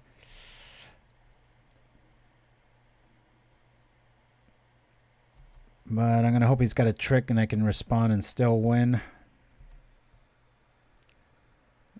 Going up against black-white.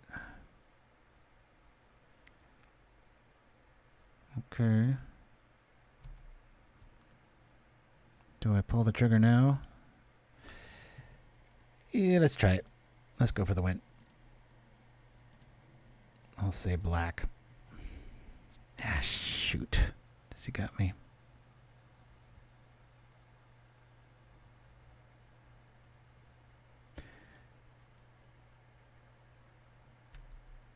Not so bad. I'll say black.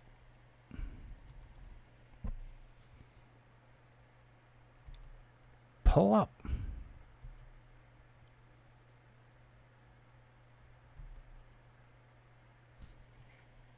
Crunch. So when Festival Crasher doesn't show up, we tend to win. I don't know if anybody's noticing that. All right, there are a whole lot of 1/1s. I didn't see any of the knights. I think the Dispel count's good.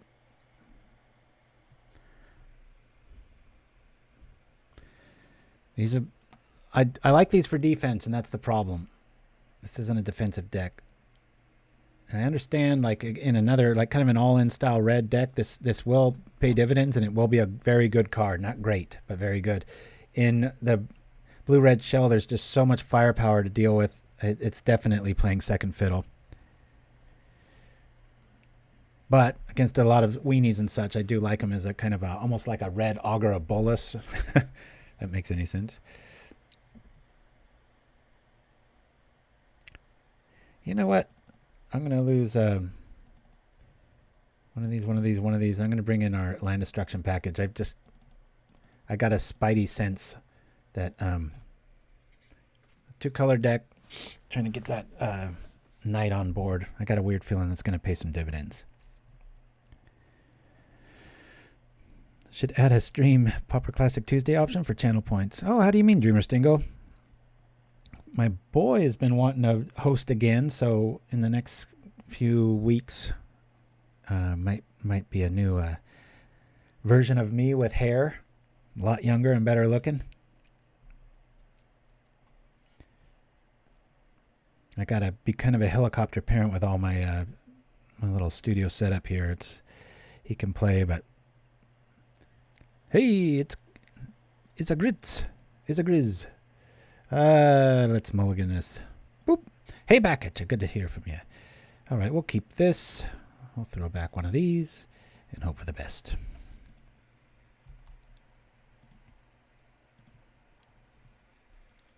One of my favorite black creatures. Haha, is a grits. Right up there. Kid Clutch in the house. I forgot my oldest is in the chat here. She grabbed the hair option for channel points. Yeah. I do not like when you have the balding persuasion, nothing's sadder than pretending you're taller than everyone else.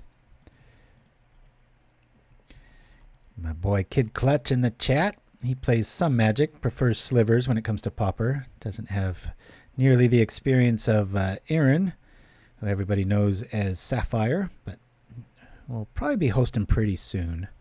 He's been itching to get back on.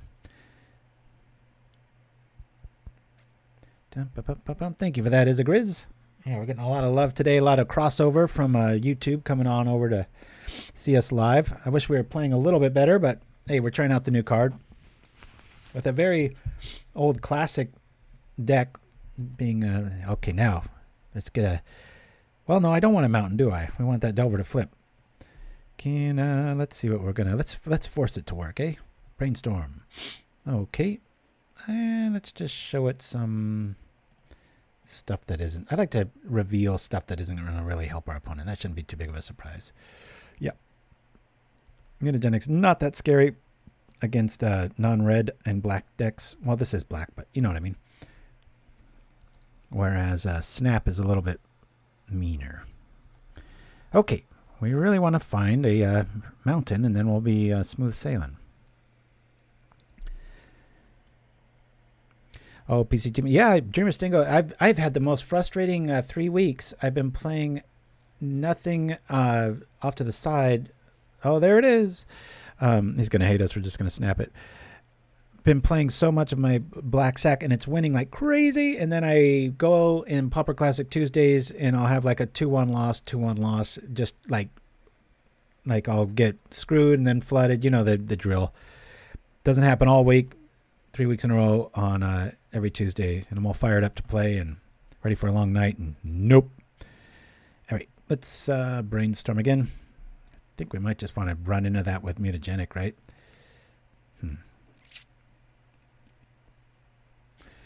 Well, let's put this on top, and hold on a minute here. No. Undo. Well, guess we can't undo, can we? Let's do here. Just to buy some turns here. Be kind of cool to come up with a deck where you untap your opponent's lands and it's a benefit. Derailed just one random guy. Crasher feels a bit too weak. Play Suicide Zombies. Hey, nice. Yeah, we're finding that. I think it feels weak, though, because it's up against these two just heavyweights, right? I mean, that's all you needed back in the day, and it's just so much removal, and without the Gush engine there, it can feel a bit lacking, but I still think there's a deck in this 75. Oh, nice. Dreamer Stango with the knowledge. Very cool. So if my boy's still in the chat, how's the weather up there? Because it's gotten a lot colder the last few days here. Feeling pretty good.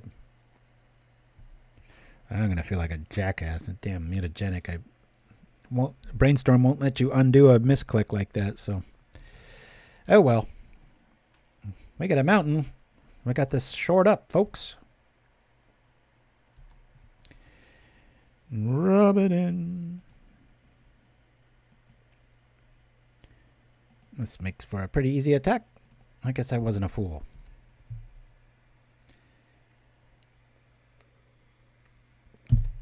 All right. Let's do here to here. Keep this dude alive. Yeah. Crunch.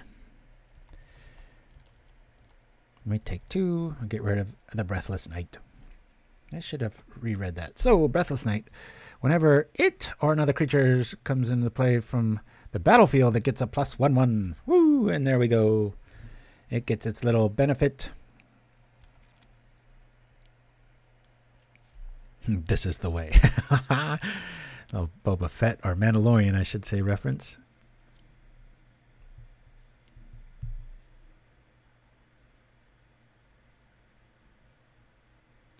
If only I could have worked at Disney for maybe 1 or 2 more months, I could have worked a little bit on The Mandalorian. Damn virus booted me out of the best job I ever had. There's a lot of other upheaval happening in Hollywood too. I just got word that one of the subsidiary little side fractions of Disney that they kind of contract out to completely left California. Like about 1,000 people jobless. It's just like this card has so grown on me. I love Shambling Gas now. It went from maybe to just like holy crap, because he played in a 17 land deck, and even if you're screwed for mana, you still get it. So I really like that card a lot. And people kill it thinking like, oh, you got to kill your own thing, like it's a fume spitter, or not that fume spitter does it, but you know, one of those like must do effects. It's like, no, I'll just ramp up. It's like Black Weenie Ramp. It's a nice drawback.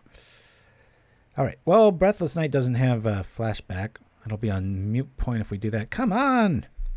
If I just had a red, I could even Battle Rage right into that, right? We've seen discard in the tendrils, so I want to keep that land in my hand. Do I do that? Do I do that? I'm just going to attack. Hiya! We'll trade. I don't do any damage because of the lifelink if he does block, but... Crunch. Got another Unearth. That'll still be a 3/3. Keep that island in hand. It's not going to do us any good, and I'd rather have to discard that.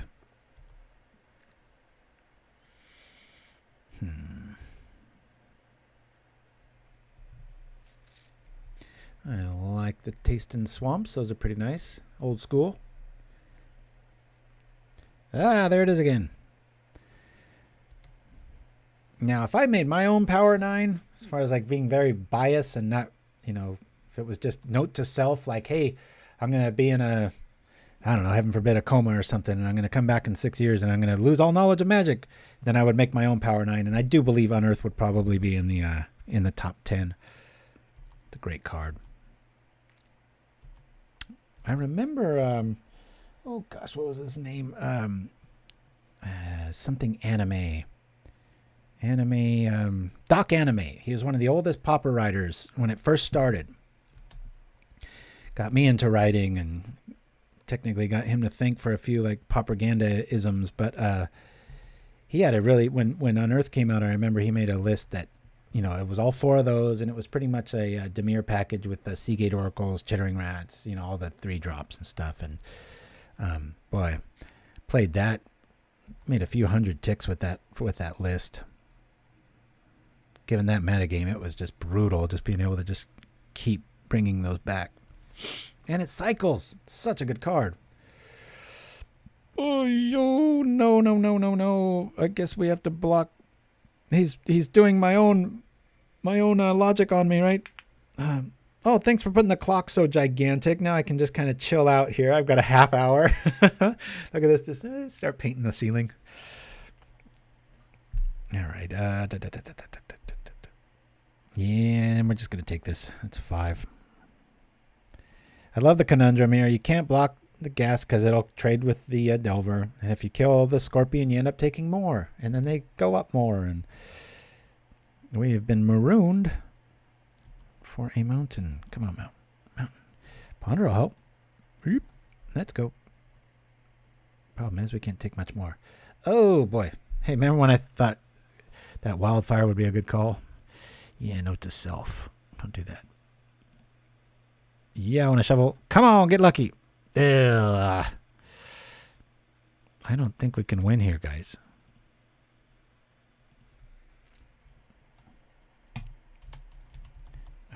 Where are mountains? This is crazy. I think my boy has left the chat. I don't blame him. He's not too into the game. Comes by to say hi. I'm happy.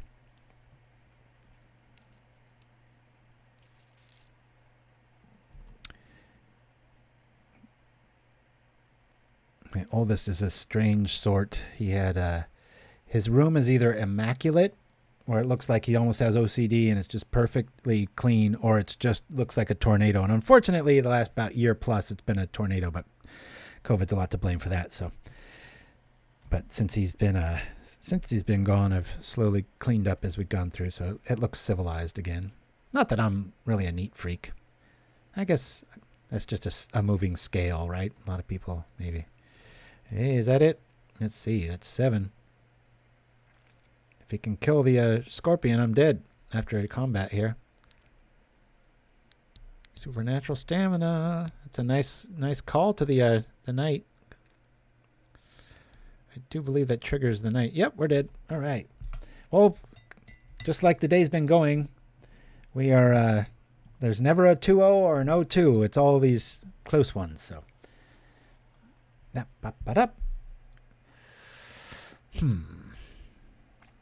Snap. I hardly knew ya. All right, we're getting rid of this plan. That was dumb. No, it wasn't so dumb. You know what? Let's keep 2, and I'll bring back this. Did we not learn anything? Yeah, throwing things back to the hand is okay. We'll keep 2. Pretty rare that we had that big of an issue with mountains, but being that I can be a little bit superstitious, I'm going to go like this so that we mess with the algorithm. How you like that? Yeah! I never had so much fun losing. Yes. Oh, deck, come on now. Crunch, crunch, munch a bunch, mulligan. All right. I'll keep that. What a cruel hand, right? Okay, just, we have majority islands here. Come on, just work with me here, Mountain, would you? We'll open this up. Yeah, September's a pretty busy month in our household, being that it's my wife and I's anniversary was September 11th, and then her birthday is coming right around the corner too. We'll keep this, throw this back. Done. I'm happy we have 2 colors of mana here. It's unfortunate that we can't just drop them both, but I'm just going to do this now. And we'll show the island. Hiya! Yeah, that's what I think, Dreamer Stango. But, you know, it's kind of that suffer fools sort of mentality. A lot of times I'll bitch to somebody in the text or whatever, like especially on Pauper Classic Tuesdays where I'm just like, oh my God, in 100 more games, like 95 of them would go completely different. But it's always nice to hear people's tales of woe that are very similar to that too. So, hey, we top deck an island. That's pretty cool. Watch, he's got like Echoing Decay be like, splat! Or a Shambling Ghast with like Village Rites. Have you tried chopping down the edge of your hand? I don't know what you mean, Shiraz. I'm probably reading backwards in chat and should focus on the game, but karate chop?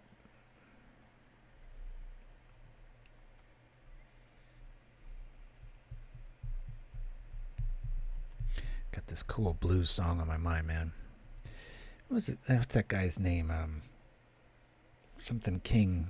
Thomas King, I forget. He's some YouTube videos. He's actually the guy that did the Hard Time Killing Floor song on Oh Brother Where Art Thou soundtrack. That's what got me hooked on him, and my goodness. Talk about going down a rabbit hole of music I didn't know I liked. Whew. It's like all music. There's levels to it. Boy, he is damn good. Another one, thanks to Little Fight, I've really gotten into, or rediscovered, I should say. It's probably, given the view count that they have on YouTube, it's probably not news to anybody, but is the Dead South. That song, I don't know, it goes. That's how it starts. Can't remember the name of it. Very well shot, well edited, really neat one. I think if you just search the Dead South on YouTube, the very first top video will come up. It's a few years old. One of those, I used to listen to it all the time, and then it came back on my little playlist, and I was like, oh yeah, I forgot about this one. So I'm high on that one again. Keep whistling it around town. And gosh, I'm about 15 days from my podcast dropping here. Got quite a few new subs and doing a little covert ops around town, trying to get the word out. A little ghost podcast. I'm liking this Orange Mitten or Pauper Tim. All right, I might have to use a snap proactively here if he tries to kill this thing. Of course, Tendrils is going to get around that real quick, isn't it? Yep. Damn it. Yeah. If I bounce that, yeah, just lose it. I'll get rid of this and this. Ba-ba-da-ba-bum.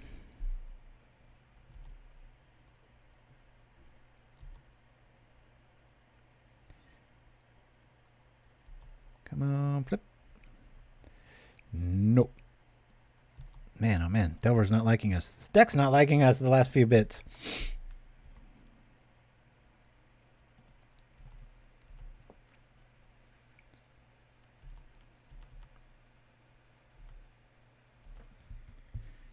Yeah.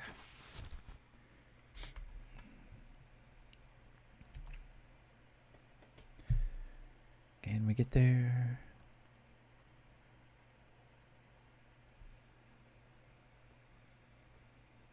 Not a big fan of the Tendrils. I mean, it's hurting us, just the style of deck we're playing. I'd much rather be, with all the access to multiple card draws and stuff. Seems like it might be a better call.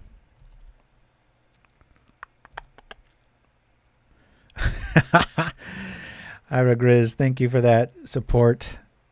I'm glad you're feeling it, because this is this just tends to be the way. Like the common thing is like I'll have, we've had plenty of 5-0s on the show, but the common thing is, I'll struggle here and then I'll just draw like a god for like the rest of the weekend, and problem resolved, but no audience.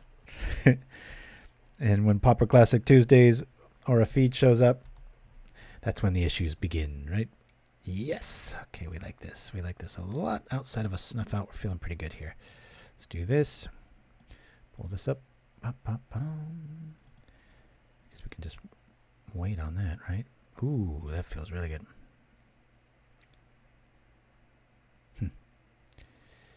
That will be extra damage. Do I just do that? Yeah, let's do that. Even though Snapatolio, no Handio, and make sure to get the mountain unchecked. Boop, boop. As we run probably right into a snuff out. I don't know. We'll see. Do we pull it up? Whoa! Derailed just one random guy. Thank you so much. Gifting all the subs, making it rain, as they say. Vastly appreciated. And my ego is thanking you too, because it hasn't been the easiest day. We've been taking a lot of close losses. We win that one. Woo! And just because of that, I think we'll play another. But I'm not going to play that list. I want to show you guys another list I've been working on, being that it's sticking around with me. So Nichols, if you follow anything on Facebook and such, one of the best things you can do is go to Pauperpedia on Facebook, because he just it's like a grab bag of everything happening in Pauper, and it's just kind of a one-stop shop. And I've really enjoyed a lot of his decks, and this is one of the ones that I think this is the first one he ever 5-0'd with. It's based on that one. It isn't this one.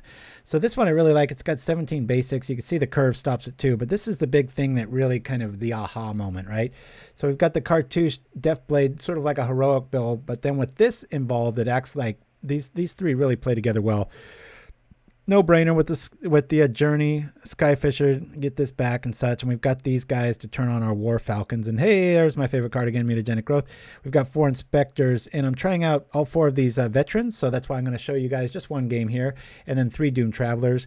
These help with the War Falcon a little bit more than the veteran, but aside from that, this is kind of a 2-for-1, acts like a cat that can fly. And it's funny because the purist in me really wants to go all in with this Lunarch veteran, where it's like, oh, it's all about gaining life, and it's like, that's a nice side effect. And that's what I was noticing when I was playing it. I'm like, hey, you know what? I'm at 26 life, and sometimes I'd run up against a burn player, and it seemed to be pretty decent there. So it's just too slow. I need some snuff outs. Yeah, I was afraid of those the whole time, Pauper Tim. I was dreading that. So we're gonna play one more here and just see what we can do with this modified version of White Nickel, which I almost played today. But since, next week the set's going to be old and I'm not sure if this is worthy, we'll see. Maybe I'll make some changes. Maybe we'll play this next week and it'll be a little treat. But anyway, thanks again for to rail just one random guy. Really appreciate all the love. It means a lot to me. Been a tough year, I'm sure. It hasn't been as tough as many people out there. I'm not saying that. That's been a tough year for the world in a lot of ways. Disasters and stuff. So I've got it lucky compared to most. But in my little selfish universe, it's been a pretty trying year. All right. So it's nice to have all me friends. Hey, all right. Yeah, we'll play first. Is a Grizz in the house? Okay. Well, boy, oh boy, oh boy. If we get one mana, we're feeling pretty good. We got 2 draws till then. I'm going to mulligan this. White has a way of really hurting people with that. We'll keep this because we've got such a plethora of just aggressive drops. We'll keep. Boy, this is a rough call. I'm actually going to get rid of the journey here. Yeah. Had a couple of tragic slips. I don't know if they've been tragic. I've had a lot of like Mulligan Nafor style months this year. And yeah. Yeah, Merc Servitor is one of those cards. I think when anybody starts playing Pauper, it's one of the first things they go, aha, and they try to build a deck around it. It is nice to see. Have you considered, especially with Merc Servitor, you might want to run a Stinkweed package with the Unearthed dudes. Get them on out there. All right, let's see what we're up against here. Is a Grizz for the rare, what do you call, game. We're playing this, otherwise the War Falcon can't do anything. Attack! Just in case they're running Cannonade, we're going to keep those Mutagenics back for the Alpha Strike and also for that Deathblade Elite to really get in there and go and get.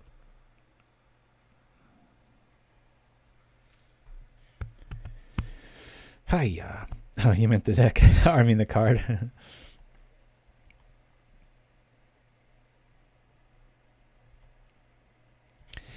Yeah, the Tendril is pretty effective against that style of deck that I was playing. I think I would always prefer to have the draw, but that's just me. I think, too, the old schooler in me, I'm so used to just Sign in Blood being the only option for so many years, probably a decade plus. And now there's so many games when I'm playing my Black Sack style deck that it's just like I've told you guys, and I've shown you, it's like I'm just smashing face, and you look down and I've drawn like way more cards than my opponent. Okay, if we get one more mana, we're going to be feeling pretty good here. I think I'll take out the trash in the Atlanta War Visionary. Keeping back the other. Let's see what we can do here. All right, this is getting a little old. We'll drop this dude back. Sadly not magic related. I think we all have, my friend. Part of life. One of the wisest things my mom ever told me when I was a little kid was I was having a real bad day one time,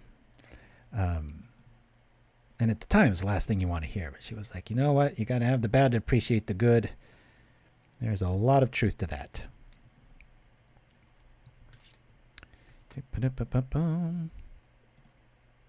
We'll do that to here.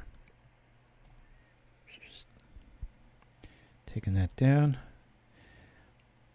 To make a mod mistake there, low range. No biggie. Range Sushi is one of our new moderators, so I'm not quite sure what's going on, but Deathblade Elite gets first strike, activate its ability after it deals damage. Yeah, it's such a cool little move. I love it. Bum, bum, bum, bum. Oh man, I guess it doesn't make sense to do that on us, right? Being screwed sucks, but it is pretty fun when you can beat somebody with 1 mana. I'll beat you with 1 mana tied behind my back. Feel like a genius getting rid of that Journey to Nowhere. Hey, there we go. We are such a dead dog to, what do you call a cannonade. So we'll get out that Skyfisher. We'll just bring back a mount. I mean, a plane. There's no reason to keep it out, right? Pop. We'll keep our boys out. Okay. Bringing it back. I still only want one land, damn it. I told you I'd do it. I usually draw quite a bit. Oh, I see. Yeah, I really like, so the, you know, that sort of death from beyond when the creature dies, that activates the night, correct? When it's out?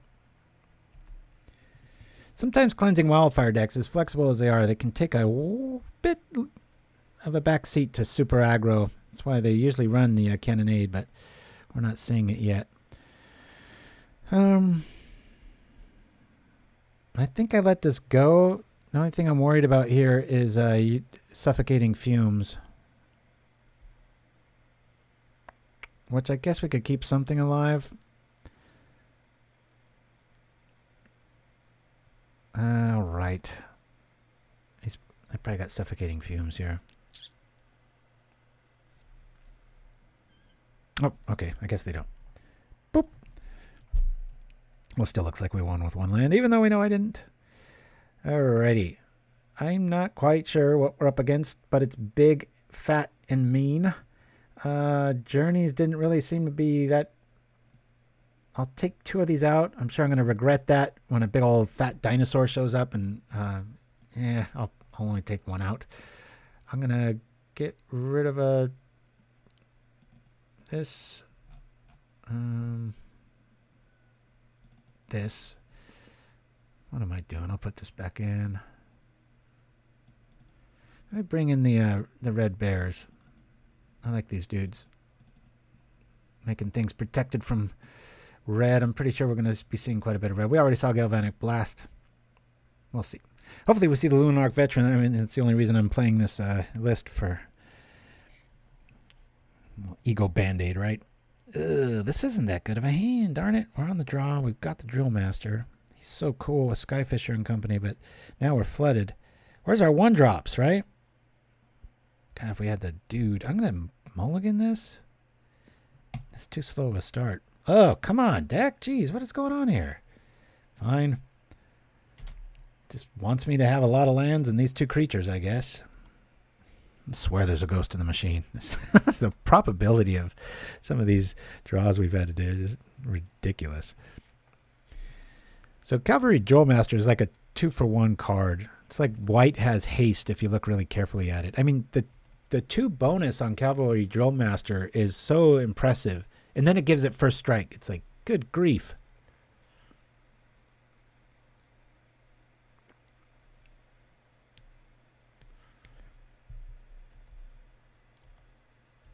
So normally, and obviously you add Skyfisher to the mix and you've got like a white Fire Blast that just keeps repeating. We'll save that for another day. We'll bring out this. And so imagine this has haste, right? It's just that it's giving its haste to something else. Boop, boop.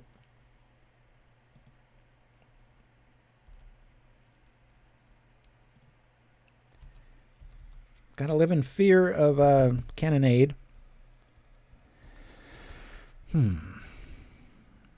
Probably sequence of moves here. Tempted to keep that cartouche back for our little soldier man, but okay. But they're going all in. The Geomancer's Gambit side. This is definitely dinosaur country we're running into here. If we go to a game 3, I think I'm going to completely... I'll lose 2 of the Deathblade elites. There's not enough dudes on the ground that really matter. Of course, I guess... No.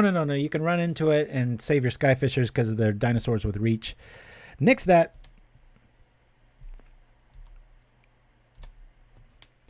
All right.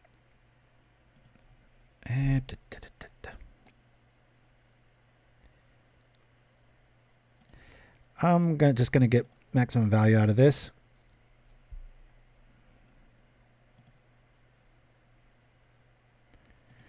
Going to attack. We'll bring back the Drill Master. Or should we? Maybe we should bring back the cartouche. What do you guys vote?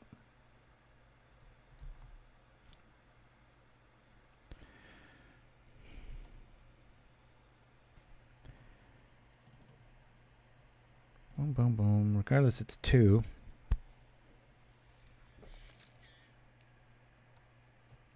I think we bring back the cartouche. No? I'll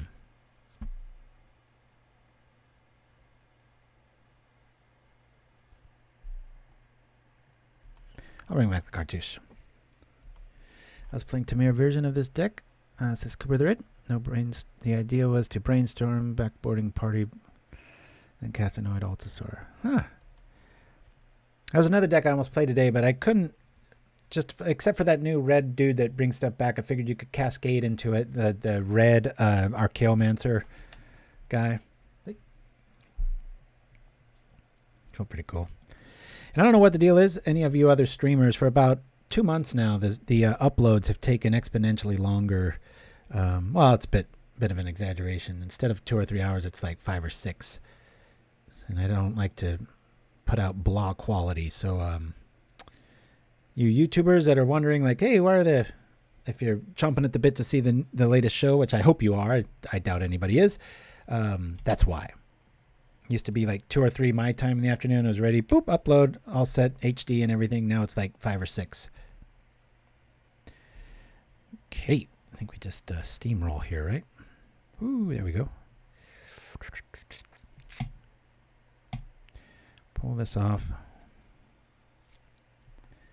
I'm going to negate that. Let's put this where it's going to matter most. I'm just going to put it on the Skyfisher. Hiya. Oh, very nice. Yeah. Local game stores, and that's where it's at. So we come marching over. We either trade with Drill Master or we get a dude out of it. Since they already got the mana, that Visionary is not that big of a problem for me. So now let's see. That would be 7, 8, 9, 10 I could get him to. That's all right. I'm still just going to chill here. Boop. There's going to be a big old dino, but the problem is the Deathblade Elite will probably take him down. And I've got double Mutagenic to stave off a... what would be a catastrophic... cannonade move here if it hits, but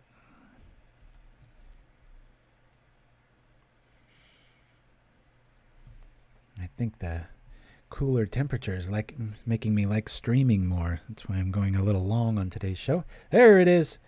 Okay, so that will survive. We really need this to survive, so we'll pay 1 for that.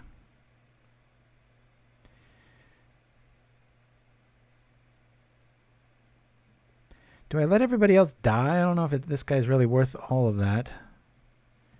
I guess we'll keep him. Let's do it. And if he's got anything else, he's got us. He'll do the stern. Watch another cannonade. We'll be like, nah! Like a, oh no, does he have it? Oh, okay. A little scared there. Choice. Oh, man. It sounds like Ferris Bueller's Day Off. I love it. 80s lingo supreme. It is choice. I love it. It's just such a good card. It has so many uses. Like even here, it's like we're going to get in because of it, right? All right. Better to be mysterious. We'll just attack here with everything. Why, you ask? Because the Deathblade Elite will do his elite stuff. Even when it doesn't have first strike, it pulls. It's kind of like Standard Bearer's big brother. Meaning he could beat up Standard Bearer pretty easily. And then you just prevent the damage. He doesn't do any, doesn't take any. This is Sparta. Hurrah! Gladiator man. Boom, boom, boom, boom, boom. Yep, I'll do that. I just wish it didn't say combat damage. The thing would be so OP if it just said prevent all damage. We got a Galvanic Blast headed our way. It's kind of a free duress if this gets through. Okay, so they don't have Galvanic Blast. If you're new to Propaganda, I say that a lot. When you kind of think of the outs for your opponent, and if they don't have them, it's kind of like you know that might have drawn it just now. They're kind of out of luck. Okay. There he is.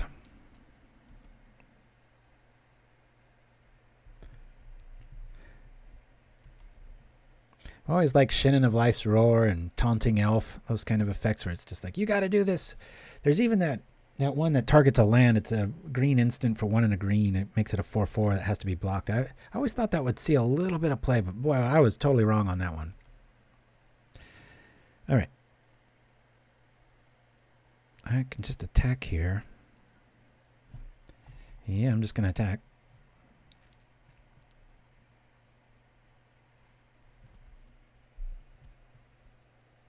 Oh, okay, cool. I was waiting for some sort of tricknology to come through, but regardless, dar it be. Have I only taken one break today? I think I've only scratched off the one that I've got rolled out there, and very strange. All right, guys. Well, so that's my take on white nickel so far. It's kind of up in the air. I'm moving things around. The biggest problem with this kind of style is that, you know, I'm sure you guys can see it in the sideboard. You're just dead to Tron. There's no, remember that siege zombie? There's no way of kind of sneaking that in without sneaking in some black and maybe what's the harsh sustenance, you know, being able to pull that off. So yeah, both Taunting Elf and Shinnin did see play for a while. Yeah, I was usually piloting them there. So yeah, they've got a Pawns deck here. We've got our little, what you call, you know, the one we were playing today, the UR Festival. So I think I'm going to leave this one where it's at. I'll probably lose the Crasher and just go back to some more literally Ponders, maybe 3 Dispels main. I mean, that's kind of where I would want to leave it. I just don't think this deck really needs that fixing. Or, like we were saying, we completely get rid of all this blue stuff and we just go all in with the Rage Cage, which would be a very good Tenacious D reference for a deck name and that such. So let me see here. Since it's Innistrad, I'm going to go out with a video with a little bit of trivia, and then I think we're going to call it a day, guys. Yeah, we'll be back next week. Promise we're going to win more. I'll be chomping at the bit to redeem that. Technically, we were 50-50, but we did play 6 rounds and different decks here and there. So, yeah. But thanks so much for Dreamer Stingo and everybody for joining me and for all the, what do you call that? Streaming love, Amazon Prime tickets, jingles, little crystals, and move. And sorry, I'm showing my age. Apologies. But anyway, guys, thanks so much. We're going to go out with a little commercial here, and we'll see you same time, same place next week on Propaganda. Woohoo! The magic of Yavimaya, now in your kitchen. Mutagenic spaghetti. The only noodles whose power and tastiness are equal only to their legendary ingredients. Our pasta is made from only the finest weather sea, imported from Dominaria straight to your dinner table. Enjoy Mutagenic spaghetti. Combine it with our signature Raffaello's cheeses and finish it off with a glass of sweet Rashidan. Mutagenic, the magic of Yavimaya in every bite. Available at Moros's Market.